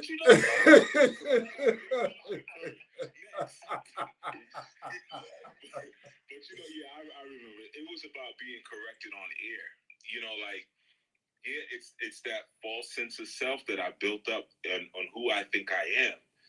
And the thing is we all have a different texture and a different color and a different note that we bring to this arrangement, so that we can produce something that's effective for the larger group. We all have that, right? So, you know, yeah, you might look at me and be like, wow, Chief knows this and Chief knows that. And well, my note and my purpose is to know stuff. You know, now that doesn't even necessarily mean that I'm supposed, let's just say, for instance, this ain't true, but I'm gonna say it. Let's just say if I was good at knowing stuff, but I wasn't that good at doing stuff. There might be somebody who's a great doer, but may not know that much, but can take the little bit of information that you give with them and do a lot with it. You know, so would the doer be jealous of the knower, or the knower be jealous of the doer? Or would they both celebrate and say, wow, look at what the creator has put together? Right. You know, right. I didn't ever think I'd have a use for all this knowledge. And the doer might be like, man, I didn't ever think I had a use for all this technical ability to get things done. I never thought I'd be able to be utilized. And so, you know, and it's, I'm just taking two dynamics, but you can go further than that. So when you the knower, the doer, the artist, the speaker, the motivator, you know, the visionary, there's so many different fields here where each person has a different thing that they bring. And so I'm going to correct you. That's my job, right? There's other things that I'm not going to do. There's other things that I'm not interested in doing. And even if I was interested in doing, I wouldn't be very good at them, right? There's some things that I'm just not. I'm trying to think of some, like, gotta find it.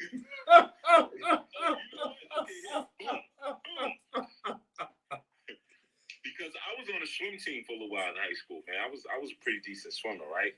So some years ago, but I don't swim that often anymore. I just, my schedule, my lifestyle doesn't really allow for too much. I get into water when I can, but like straight up swimming, nah, right? So,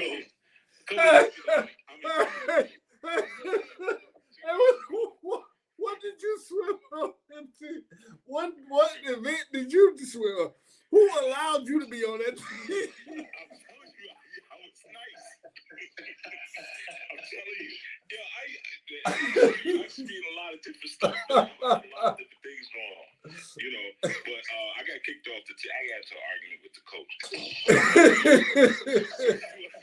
that was a different thing.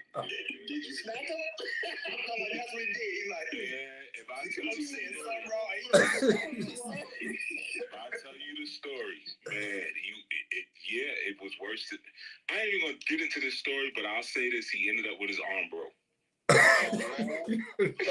He ended up, because the coach of our swim team was also the coach of the wrestling team, and I wrestled, and he challenged me to a fight. Uh-oh. You know, I'll say his name, Mr. Hartwick. Mr. Hartwick, Mount Vernon High School. Put it out there, man, because you're not supposed to do nothing like that.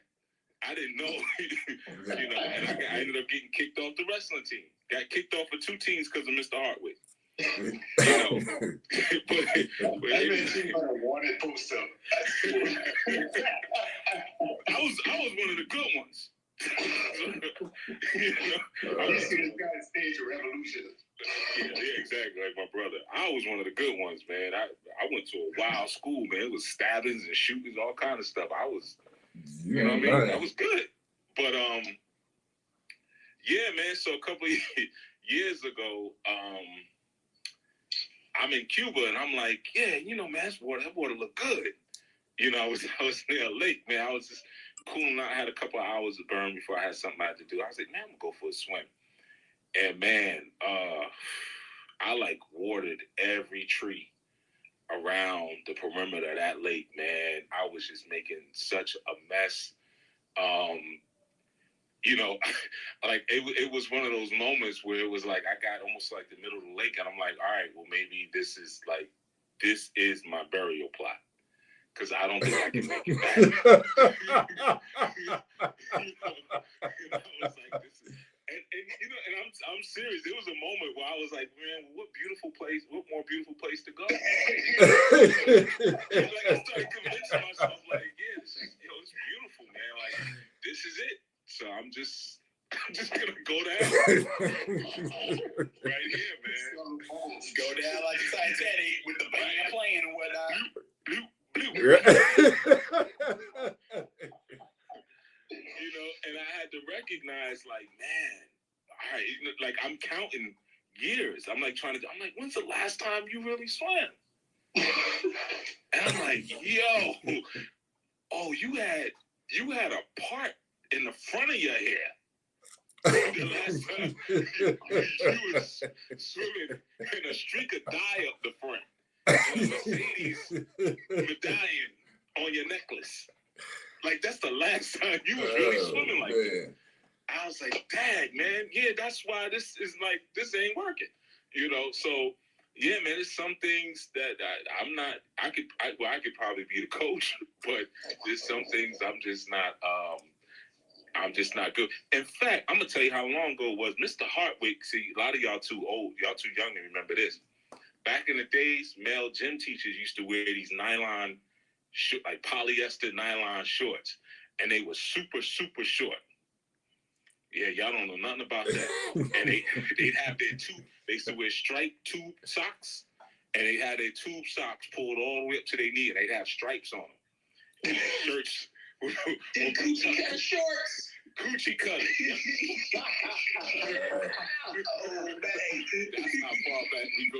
You know what I mean? I remember what Mr. Hartwick had on that day, man. Them red tight shirts. And he was kind of diesel, but he was back in the day diesel.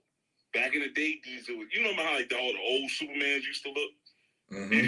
You know, they barrel chested. Muscles were smooth. They didn't have no roundness in their muscles.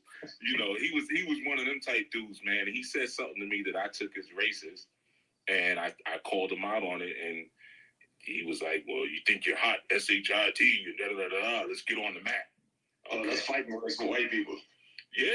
Well, I was like, yo, we not back on the plantation, man. Don't talk to me like that. And instead of him recognizing that he did something, he went beyond what he should have did. He challenged me to a fight. So we got on the mat, and, you know, Daisy Dukes got his arm broke. Oh,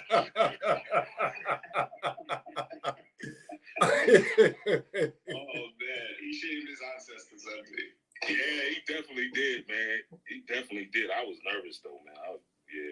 That could have went worse. But I guess because of the whole nature of it, I was so young, I didn't realize he was in the wrong. That I just got kicked off the team. But yeah, man. So yeah, just the whole correcting on air or whatever. Everybody has a job, and if you're not really being vulnerable and exploring the vast greatness of what you could actually be, then you may not realize, like, I'm a baby in this area. I may be a giant over here, but I'm a baby here. And it's okay for babies to be corrected. You know, that's perfectly fine. You know, like one of the brothers I'm training, matter of fact, he's got a fight coming up. He won his last fight. And when he came out of the mat, I was like, yeah, you blew that one. You know, and he was like, oh, here we go again, coach. I was like, yo, you're not a slugger. And you just lucked up that the kid wanted to slug with him, but he was moving all around him. And they got into a slugfest and he won. But I was like, yo, that's not you. You're not going to be able to do that again. Don't do that again. You're going to get hurt. You know, so he's got a fight coming up. And I've been teaching him how to get to what we call center line. This most, I won't get into all of it. But as I was training, I was like, you know what? I have somebody who's way better at this than I am, who could teach you this way better. You know, like, and I'm doing a good job. He's like, man, I'm learning some more. I was like, nah, if I got somebody to take you to a totally different level with this one technique. He's the one who taught me. So I called him up. I was like, yo, I need you to come to the gym next Friday, whatever. My guy got a fight coming up. Boom. He's like, all right, cool, I got you, right?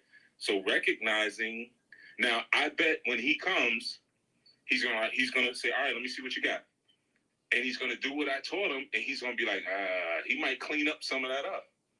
And I'm going to have to sit in front of my fighter and be like, oh, okay, yeah, I should have taught it this. Oh, okay, I know that's going to happen because he's that proficient in that particular style, you know, and that's not my style, you know. So that's the thing, man. When you learn your place, and I know that may feel derogatory, but it's not. But when you really learn your place, you'll appreciate the blessing of being around people who can, and you know, expose you to their genius and expose you to their style while you still cultivate yourself in your own lane. Man, and that's how you start growing in a community, man, of not trying to compete with one another, or he doing this and I should be doing that, or he getting all the credit. But it's just a matter of, I look at it in the same sense of when I used to playing sports, and my dad always be like, hey, man, I would always look up there and he'd be doing like this, like, turn it up, man, take it up to another level. Or, yeah, I'm thinking that I killed it. My mom always telling you, I thought you did a great job. No, he didn't. He did there's 7 things that he did wrong, because it's a matter of, can you now start to look at not being complacent or not thinking that you're just the sugar honey iced tea, but ultimately starting to just grow, so that you know when he said that you didn't mess this up and you did it, you know that was coming like you did something right. It wasn't just coming somebody trying to gas you up and saying that this was all like, oh yeah, you wanted a grade. Nah, that ain't coming from that. Like, I'm gonna tell you what it is.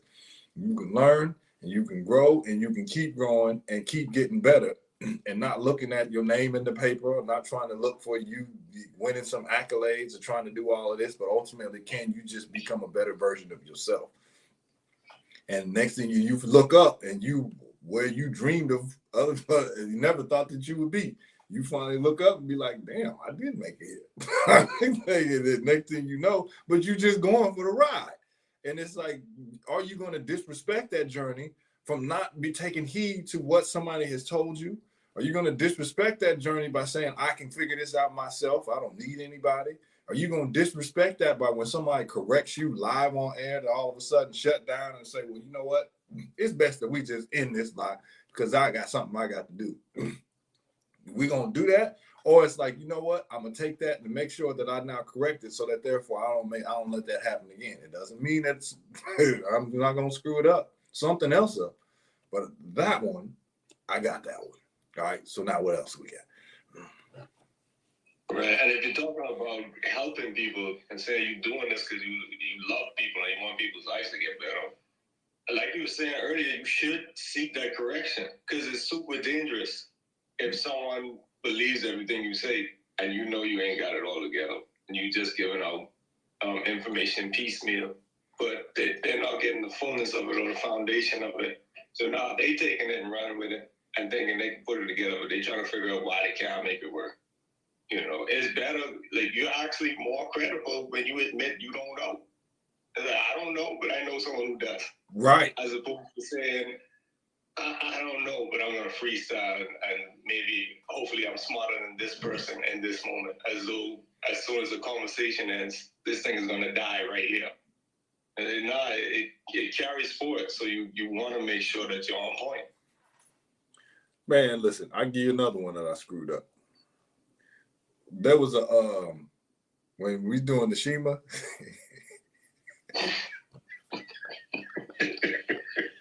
Hey, Savage Shema. Hey, yo, check this out. It was a joke this dude told where he he was in a classroom, and it was a remedial classroom, and he put the wrong answer on the board. And then he looked back and he's like, screw it. Hey, so check this out. Somebody asked me, it was like, what does Shema mean? Now. Oh, man. Now. All right. Am I I had to, hey, now I did go back and apologize. Because I was like, I screwed you up. I was like, yeah, I mean Friday. I'm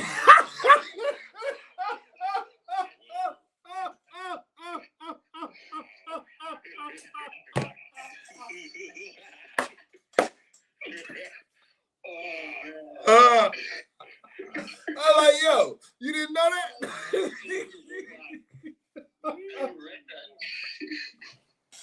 Hey. See, that's my fault. I'm gonna put that on me.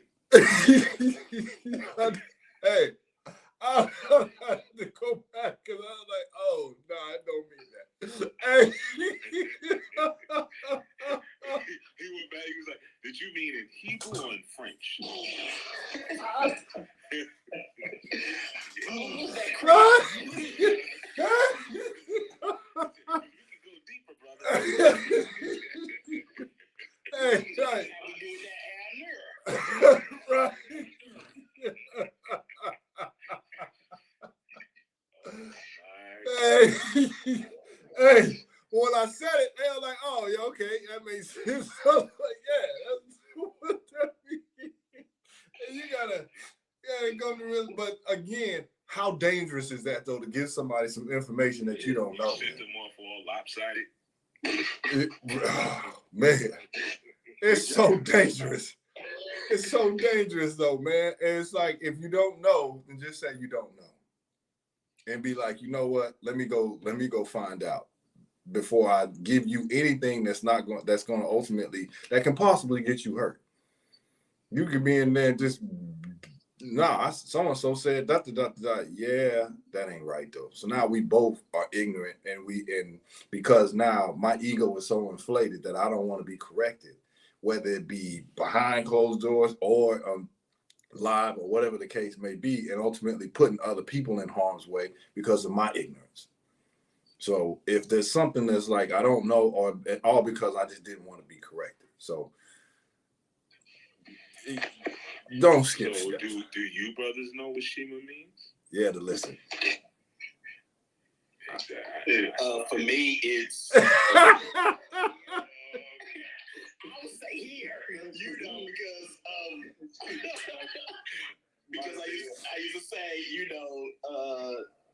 Shema Yisrael Adonai Eloheinu Adonai Echad. I learned that, when I was in high school to hear the ear, so I quit, with ear. All right, well, at least one of y'all knew. But you know what? That's my fault. That's on me. One of the important things that you have to do when you have a group of diverse people is you have to make sure that you're creating instructions, you're creating presentations, you're creating literature that makes sure everyone gets on the same page. Everyone is on the same rhythm. And sometimes you're running so fast yourself that you forget to, leave that documentation and leave that map. Well, this is how we get from here to here to here to here to here. And that portion, which sometimes is considered the more administrative or management portion, is equally or more important than the leadership. That kind of goes back into, not being covetous or not being jealous of what each person can do. Some people may get excited to be like, oh, okay, well, let's, Shema is that concept of obeying and listening and things like that. So I'd be excited to have that to share that in the glossary and things like that. Whereas me, I'd be like, man, they could look that up, or I might be like, I already taught that. I said it when I first talked about it. But, everyone doesn't get everything through auditory means. Some people need to see it. Some people need to write it themselves and things like that. So, that's a prime example of why it's so important that everyone brings their talent to the stage instead of trying to, match each other and eventually end up competing with each other, Man, yeah. Even if you have a walk-on roll. It's the best walk-on roll you can. You got no lies. We all, in kitty plays when you probably, that day go tree or something, you don't got no lies, but but you say, hey, wait. I didn't have no lines for over 13, 14 years. You know what I'm saying? For well over a decade. I'm trying to count at least 15. I was just, pick me up, take me here. Baba got to go perform a libation over here. Can you pick him up? Oh, yeah, I pick him up. Baba so-and-so is coming into town. Dr. So-and-so is coming in town to do a lecture. We need somebody to get him from the airport. I'll get him from the airport. I was that for 10, 15 years. I was a runt, as they would call it. Like I said, even when I started, I knew the intentions were never for me to be in the forefront. It was to use all of this other know-how I have of technology and things like that to be in the back end and to support those other people who would be in the front, man. Sometimes you'll walk in, like, Aki El Kara said, you'll walk in non-speaking role You know, sometimes that is not just a one-time thing, you know, and there's honor in being a support. And you would be surprised what you're able to gather and what you're able to understand just by being present. And sometimes even people seeing that diligence and seeing that commitment and you not doing too much. You know, like even I knew, man, I think of a couple people, man. A couple guys came in and was just, and females just came in doing too much. You know, like from day one, it's like, hey, yeah. So I want everybody to know about this business I just started. You know what I mean? So if any of y'all need any shea butter or any of this or any of that, you know, just hit me up. It's like your first, second day here. You're doing too much. Right. You know, or trying to rope people into schemes. I'll just say that. Trying to rope people into schemes, you know, and trying to get access to the database. Oh, well, is there a list of all the members? Because it'd be good for me to have that, man, so we can all stay in touch. You doing too much. You know what I'm saying? You are. Got a couple of canoes I want to sell. I wasn't gonna bring it up.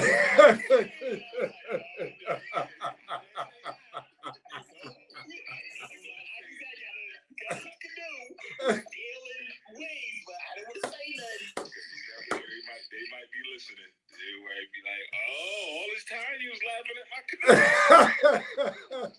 That's why I didn't say nothing. Oh man. So that's the thing, man. You know, knowing like, and of course that's snakish anyway. When you come in and you know you're trying to make all these moves inside of another person's space, man, they're gonna shut you down and close you out. You know, and that's always something important to learn and to understand, because a lot of times I hear young cats like talk about how the old heads don't really put them on the game and like y'all didn't leave us with nothing, y'all don't show us this and show, and it's not that people don't want to show you anything, it's that you're annoying, and that's the thing, man. You got to know when you're annoying. You got to know when you doing it. Like if you're annoying, nobody wants to show you anything. Nobody wants you to be around. You know, or if you're doing too much, or if you think you're so slick that people can't. I've had people come into Anu and just lavish me with gifts. Yeah, Chief, I got this for you, I got that, and it's like, dog, thank you, but you know, if it's a gift, let it be a gift. Because chances are, I'm not gonna keep it anyway. I'm probably gonna give it to one of my children. You know, so don't think, you know, they try to butter you up and not taking time to understand you. And if you take time, it's kind of like what Zach was saying earlier. I came to retreat to see who this guy was. But if you got to know me, you know, like, well, that's not gonna work on me. Or like, I'm not moved by praise. That doesn't do anything for me at all, because I'm not a female. I'm not effeminate. So words don't move me. I could whisper something into a female's ear and she'll have a whole bodily response just from what I whisper into her ear. You can't do that to me. I don't care what you say to me. I'm not going to have a physical response. You're going to have to do something. You know, so that's the thing. Me being a man, those words don't mean anything. So sometimes people come in and they come in with a lot of praise and a lot of adoration, you know, and they immediately start volunteering. Well, let me do this. Let me help you with that. Come on. If you need help, just call me. Let me know, you know, and you're revealing your true intentions even in doing that, you know, without being able to sit and just do what you're told. Work on that. Here, we need you to do this, do that to perfection. And like, as El Karar say, it may be a non-speaking role for a while. It may be what you consider to be grunt work for a while, but if you trust that you're under proper leadership, nothing you do is wasted. Nothing you do goes unnoticed. And there's always a plan. There's always, in a minute, I'm going to have you doing this. You don't know it yet, but in a minute, I'm going to have you that. I'm already mapping out what comes next, and this comes that. You know, and I've been blessed to be around leaders that I've seen with my own eyes do things like that. You know, having conversations about, I've been in environments with leaders where I've heard 40, 50-year-old men speak for 45 minutes or an hour about a 4 or 5-year-old child. You know, they're already mapping out, you know, this is what, yeah, you see how so-and-so, and you see how I took him here, and he reacted this way, and he really likes doing this. Yeah, and his father is this way, and his mother is this way. He's not like his siblings, you know. His brother, when you talk to him, you know, he's not as responsive. Yeah, he ain't too bright. But this one here, he's have a 45-minute hour conversation, and the child doesn't even know. They have no clue that all of this orchestration is going on around them as a precious and unique soul and spirit within the space. So trust the process and the ride, and you know, you got to just learn to, like Lo said, man, you know, leave your mark, even if your mark is silence. You know, that was the best shrub that we had in Miss Dickey's 3rd grade play. You know, you was the best shrub, you know, you was the best tree. The way you just stood there the whole time while all the children were dancing and singing and you just sat still, we never seen nothing like it. You know, be that if it has to be. So, just wanted to share that. But you in it. That's the main thing. You in it. And nobody can take that away from you. I don't care what you shoot, whatever. But you got to be able to just go for the ride. And when you're willing to go for the ride, next thing you know, that ride's going to take you to a bunch of different locations and destinations that you've never dreamed of. All because you were willing to have some humility and say, I'm willing to be this shrub, which ultimately put me next to and had conversations with people that I never thought I would be next to. But you got to willing to be in the moment, and whatever this moment is calling for, that's what I'm willing to be in this moment. Because power is in the moment.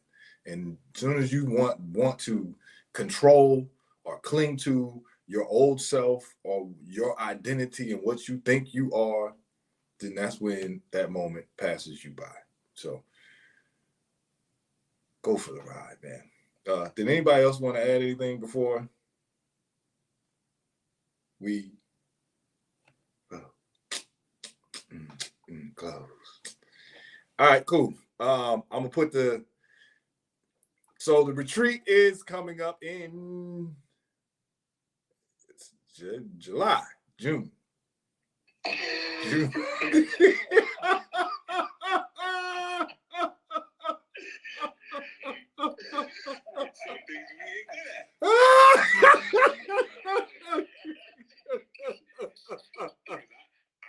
Catch it at first.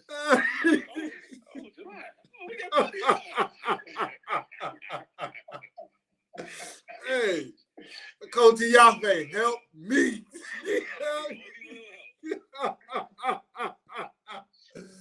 Yeah, it's one of them J's. Yeah.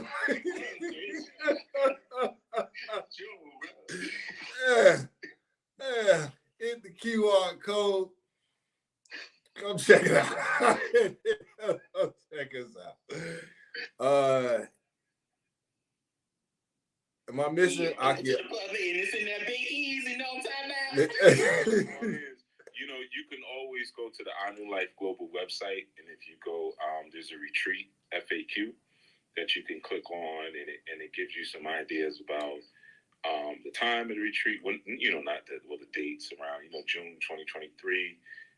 It of course will be in New Orleans, and even like airport information, you know, things like that. So there's an FAQ that you can check out, and of course there's a registration form.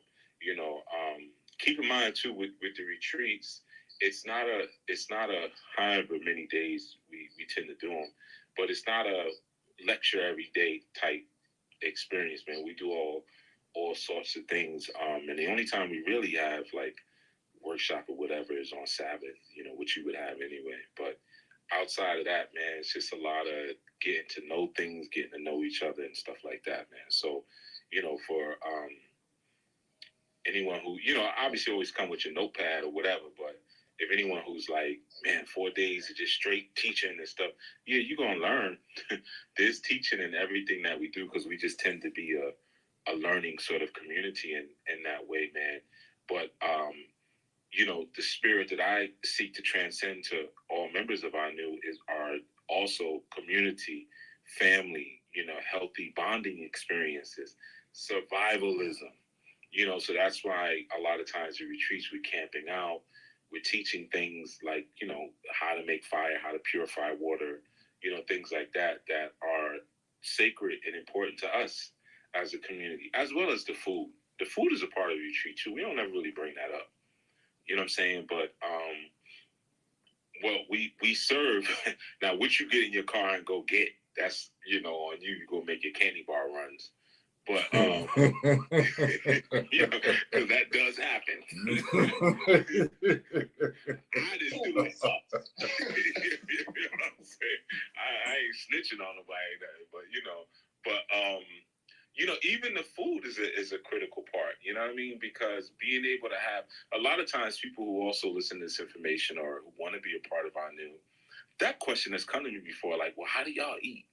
You know, and I want to eat better, but I don't know what to do. But, you know, when you're in an experience where every day you're getting a new kind of healthy dish, you know, and yes, we do vegetarian when we're together, or vegan rather. But when you're getting a different kind of dish, you're like, wow, okay, this is a new one to learn, or this or that, you know, that's also a part of it. I don't think we ever really talk about that much, but I think probably because we're just used to it.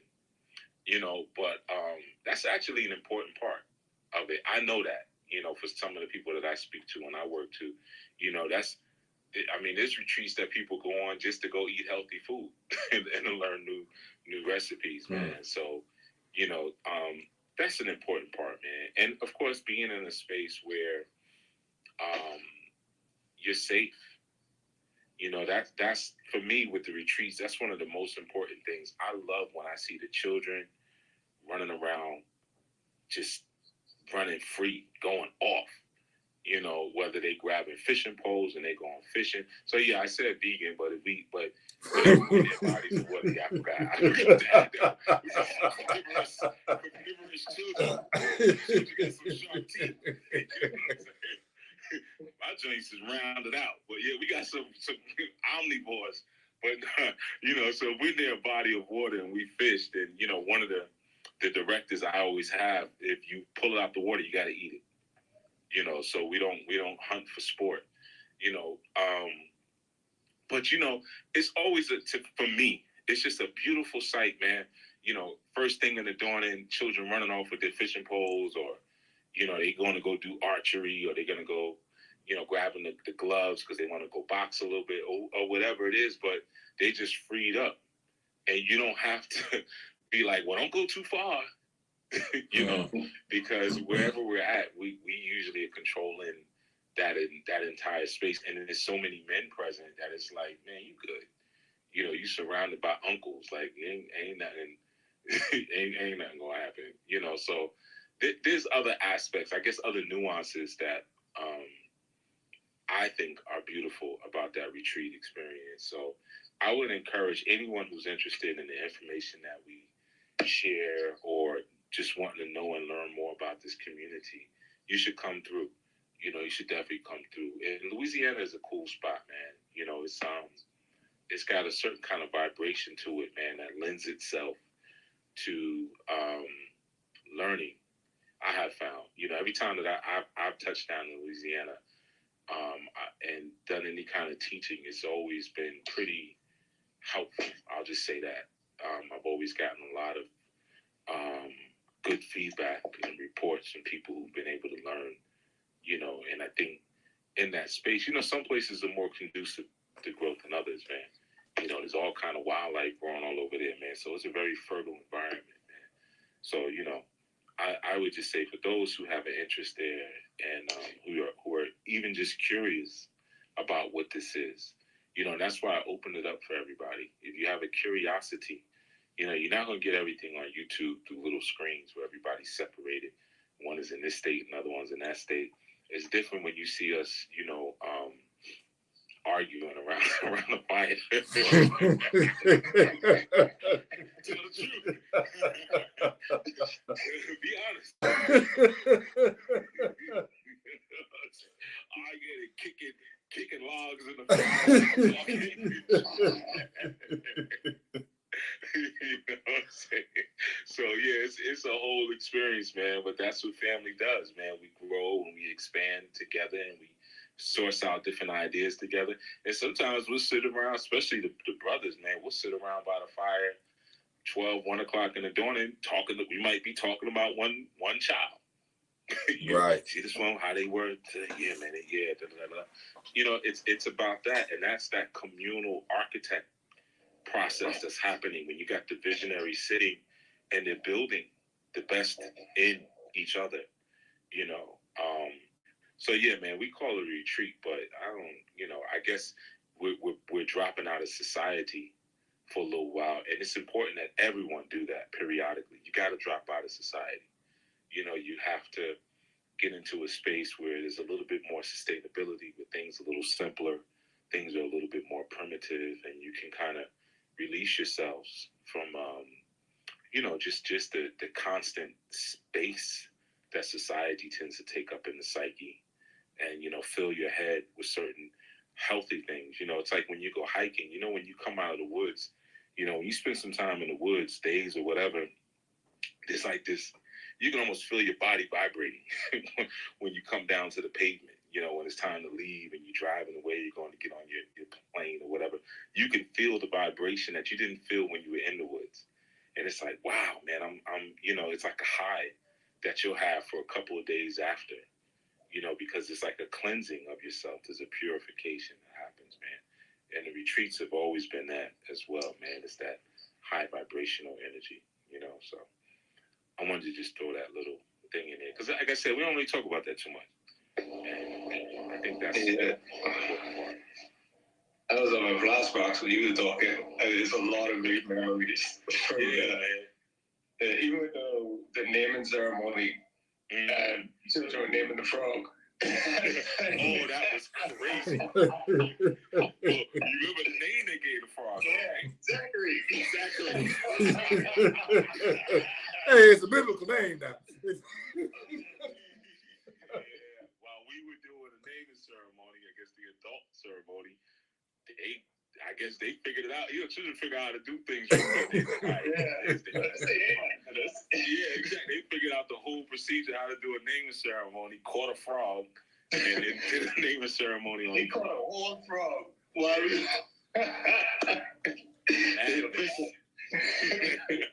You know, too bad frogs are unclean.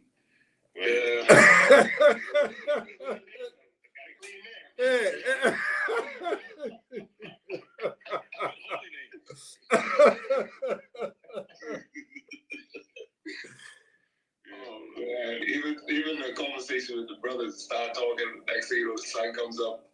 It's like, you're like, what time is it? You know, but it's you know, it's that deprivation, man. You know, that's really the thing. It's the deprivation. Like I always say, we have brotherhood deprivation, the sisterhood deprivation. So when we get around each other, it's like you don't want to pull away.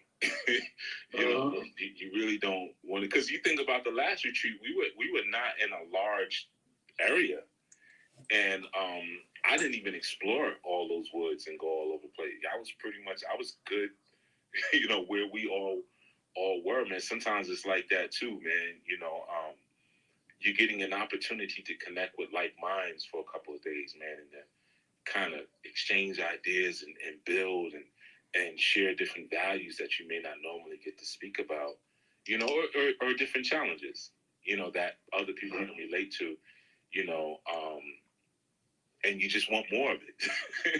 You want more, man. So it's like, man, I don't even want to go to sleep. You know, I don't even want to bed, you know. Yeah. So sometimes we have it on the lives and all, like we get to talk to each other and chop it up at the end of the show. Like, I was just so it's like,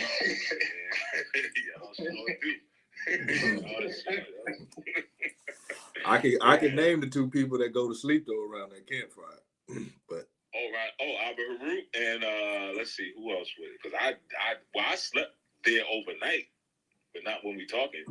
Yeah, and a coat to Yaffe. Yeah. She was out. There you go. She sit down too. Like she was coming out with blankets. Yeah. She sat down without, man. Did a queer fall out? I feel like a queer. I think there's three actually. I think. Yeah, queer. Yo, yeah, like. wasn't see y'all saying everything that I wasn't gonna say. Yeah, that's what I'm here, you know.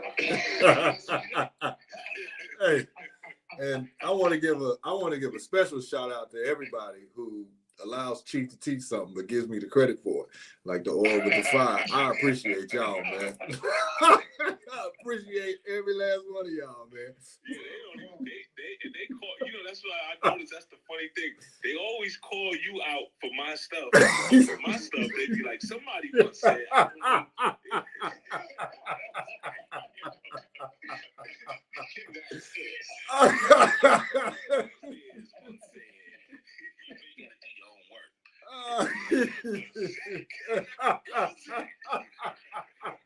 Come on now.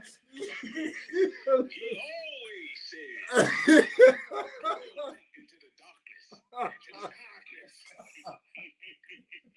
You know what's on his Wikipedia page. Right, he put it on Wikipedia. Oh. I already know how this is going out when I die. I already know. Oh, man. I'm just preparing for it now. You know what I'm saying? That's what I put on your tombstone. And that's it. It'll be a myth. I would be a myth. I already know. I'm be like an urban legend. Some guy named Chief. Oh, yeah. It's like, yeah.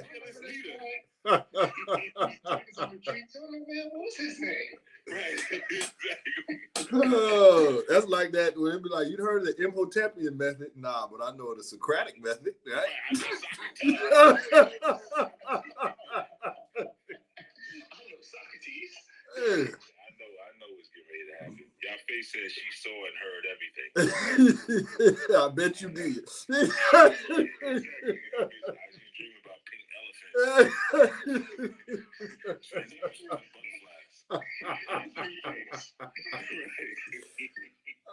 See, nothing was going on. Either Abba Haru. But Abba Haru will wake up and just start going again. Yeah, he will. He got that Zulu warrior sleep, man. He ready to action. Get up. And then he be sitting there, clearly sleep, whole face collapsed and everything, and you whisper and be like, Abba Haru, sleep. I heard you.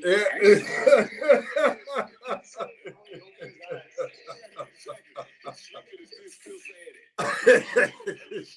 Snores. I heard everything. Oh, man. There you go. Yeah, man. So yeah, it's all kind of nuances when we get together, man. You know what I mean? So it's, you know, it's a beautiful, and you got to get together, man. You got to make it organic. You got to make it real. You have to. You know, if you don't, you're not, again, able to really pull some of the great, you know, you got to get to a space with people where you can't hide. Right. You know, that's the thing, man. You can't hide. You know, let's see what it really is, man. Let's see where your struggles really at. You know, or like, again, Abba Haru's is a great example. You know, who knew he was that funny? Right. When we just had him online, it's like, you know, we just teach and we work and whatever. Once in a while, he might bust out in a little, he used to do a salt and pepper rap. Yeah. You know, I can't even remember the context because it would seem like it was never really in context.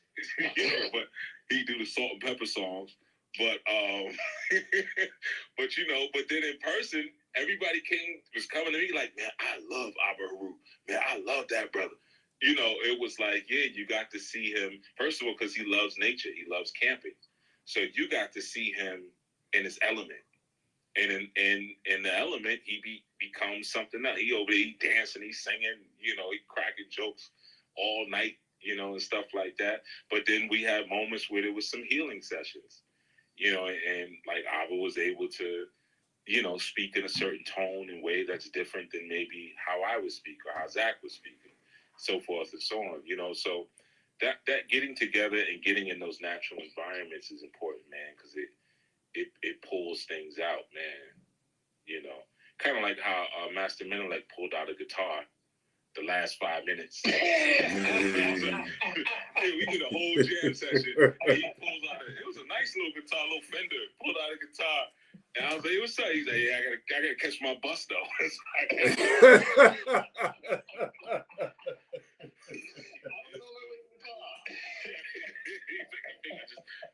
strum a little melody on my way, walking away. My theme music, walking away. You know. Hey, gotta have a theme music. Right. Which, you know, those transcendental moments are important to have organically. You know. So yeah, that's the whole retreat thing. Hopefully that will make up for Zach saying it was in July. Well, let me tell you something. Speaking of transcendental moments, all right. See, because July is the 7th month. You're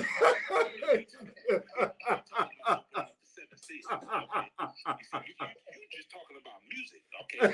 But you ain't talking about the colors, the 7 primary colors. You see what I got on, brother? I got on lavender, a lavender shirt, a lavender hat, and lavender socks. You see, brother?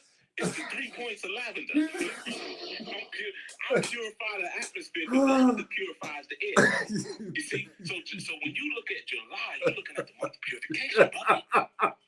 When you looking at June is 6. Now what does 6 remind you of, brother? 666. Okay, 666. That's the devil's month, brother. That's the devil's month. Come on, brother. You didn't know that? We dealing with the 7. We dealing with the 7 energy, brother. 2023, brother. That's 7. That's the number 7, brother. That's why you said July. Oh man. That's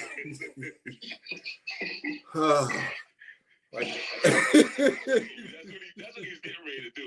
He's getting ready to do one of them. Oh man. Hey, look here. If anybody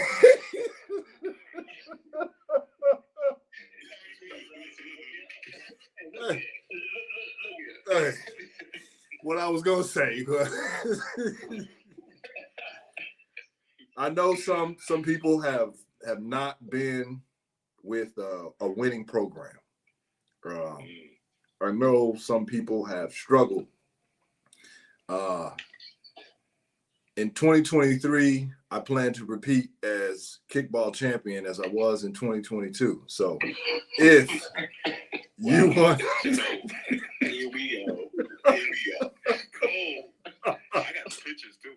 So if you want to be a part of a winning organization, if you want to be a part of a winning team, come to Death Row. No, I'm just.